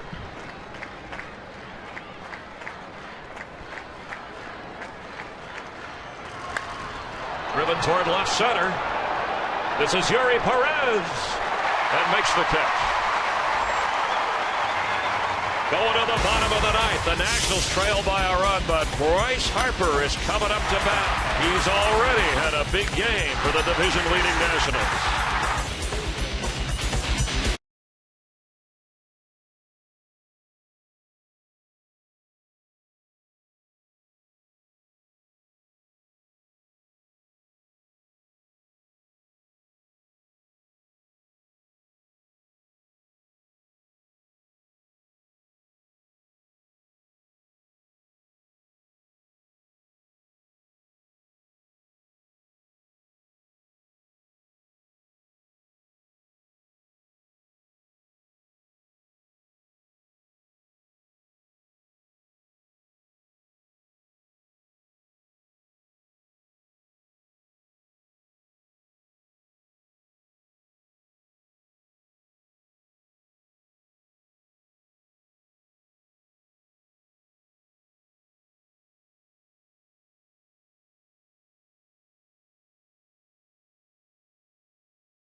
lead, bottom of the ninth here at Nationals Park.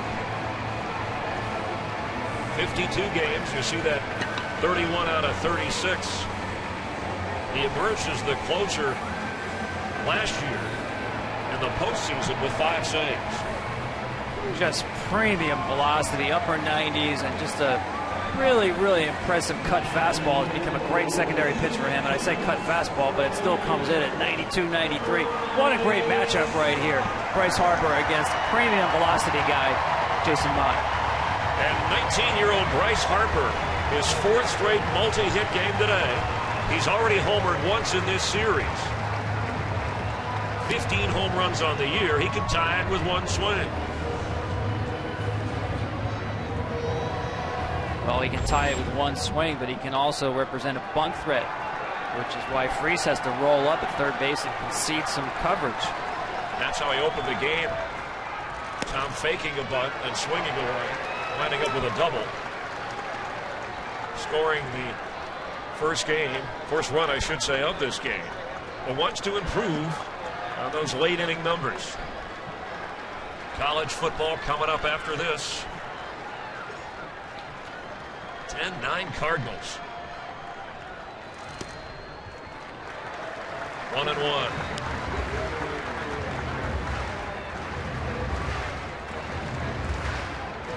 There's 31 saves, 4th most in the National League for Mott coming into today. Last night they got him in. It was a lopsided loss for the Cardinals. They just want to give him some work. First time in 4 days.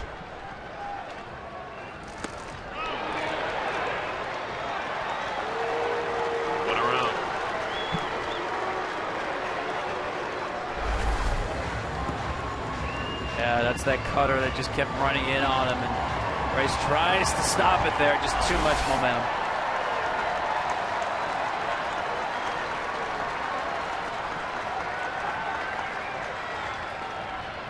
Struck him out.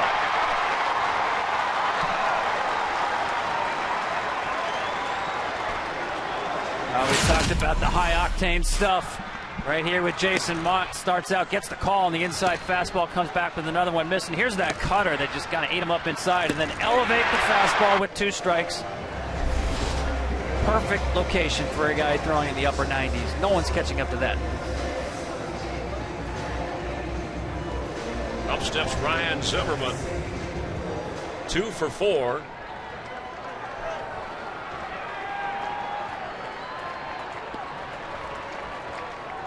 Then Adam LaRoche, who has homered.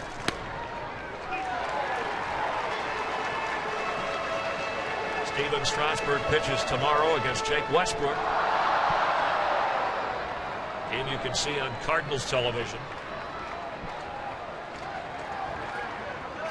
In their first series meeting of the year. Ball gets away from Mott.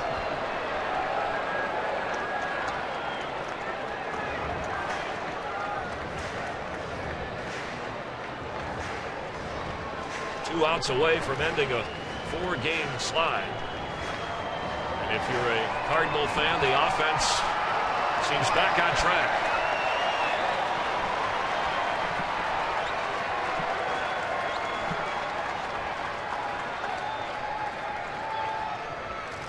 Fouled at the plate.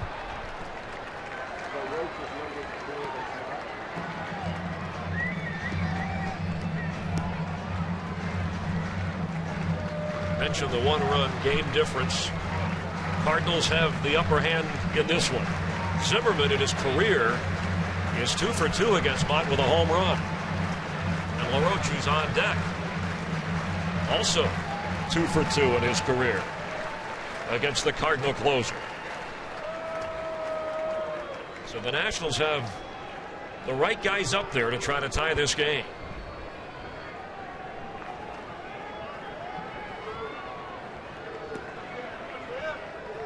Well, the key with Mott is to stay off that pitch at the belt and above. He'll take advantage of the hitter's aggressiveness, especially with 2 strikes. You know you've got to get started early against his fastball. They can get the ball down to have a chance. 1-2 and struck him out. Oh, just did get a piece of that.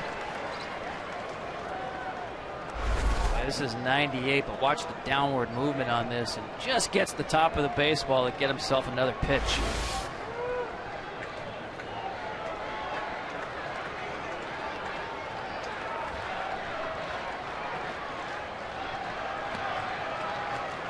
That's college football following this. USC and Hawaii with Matt Barkley starring. Bouncer first. Carpenter to the bag, 2 down.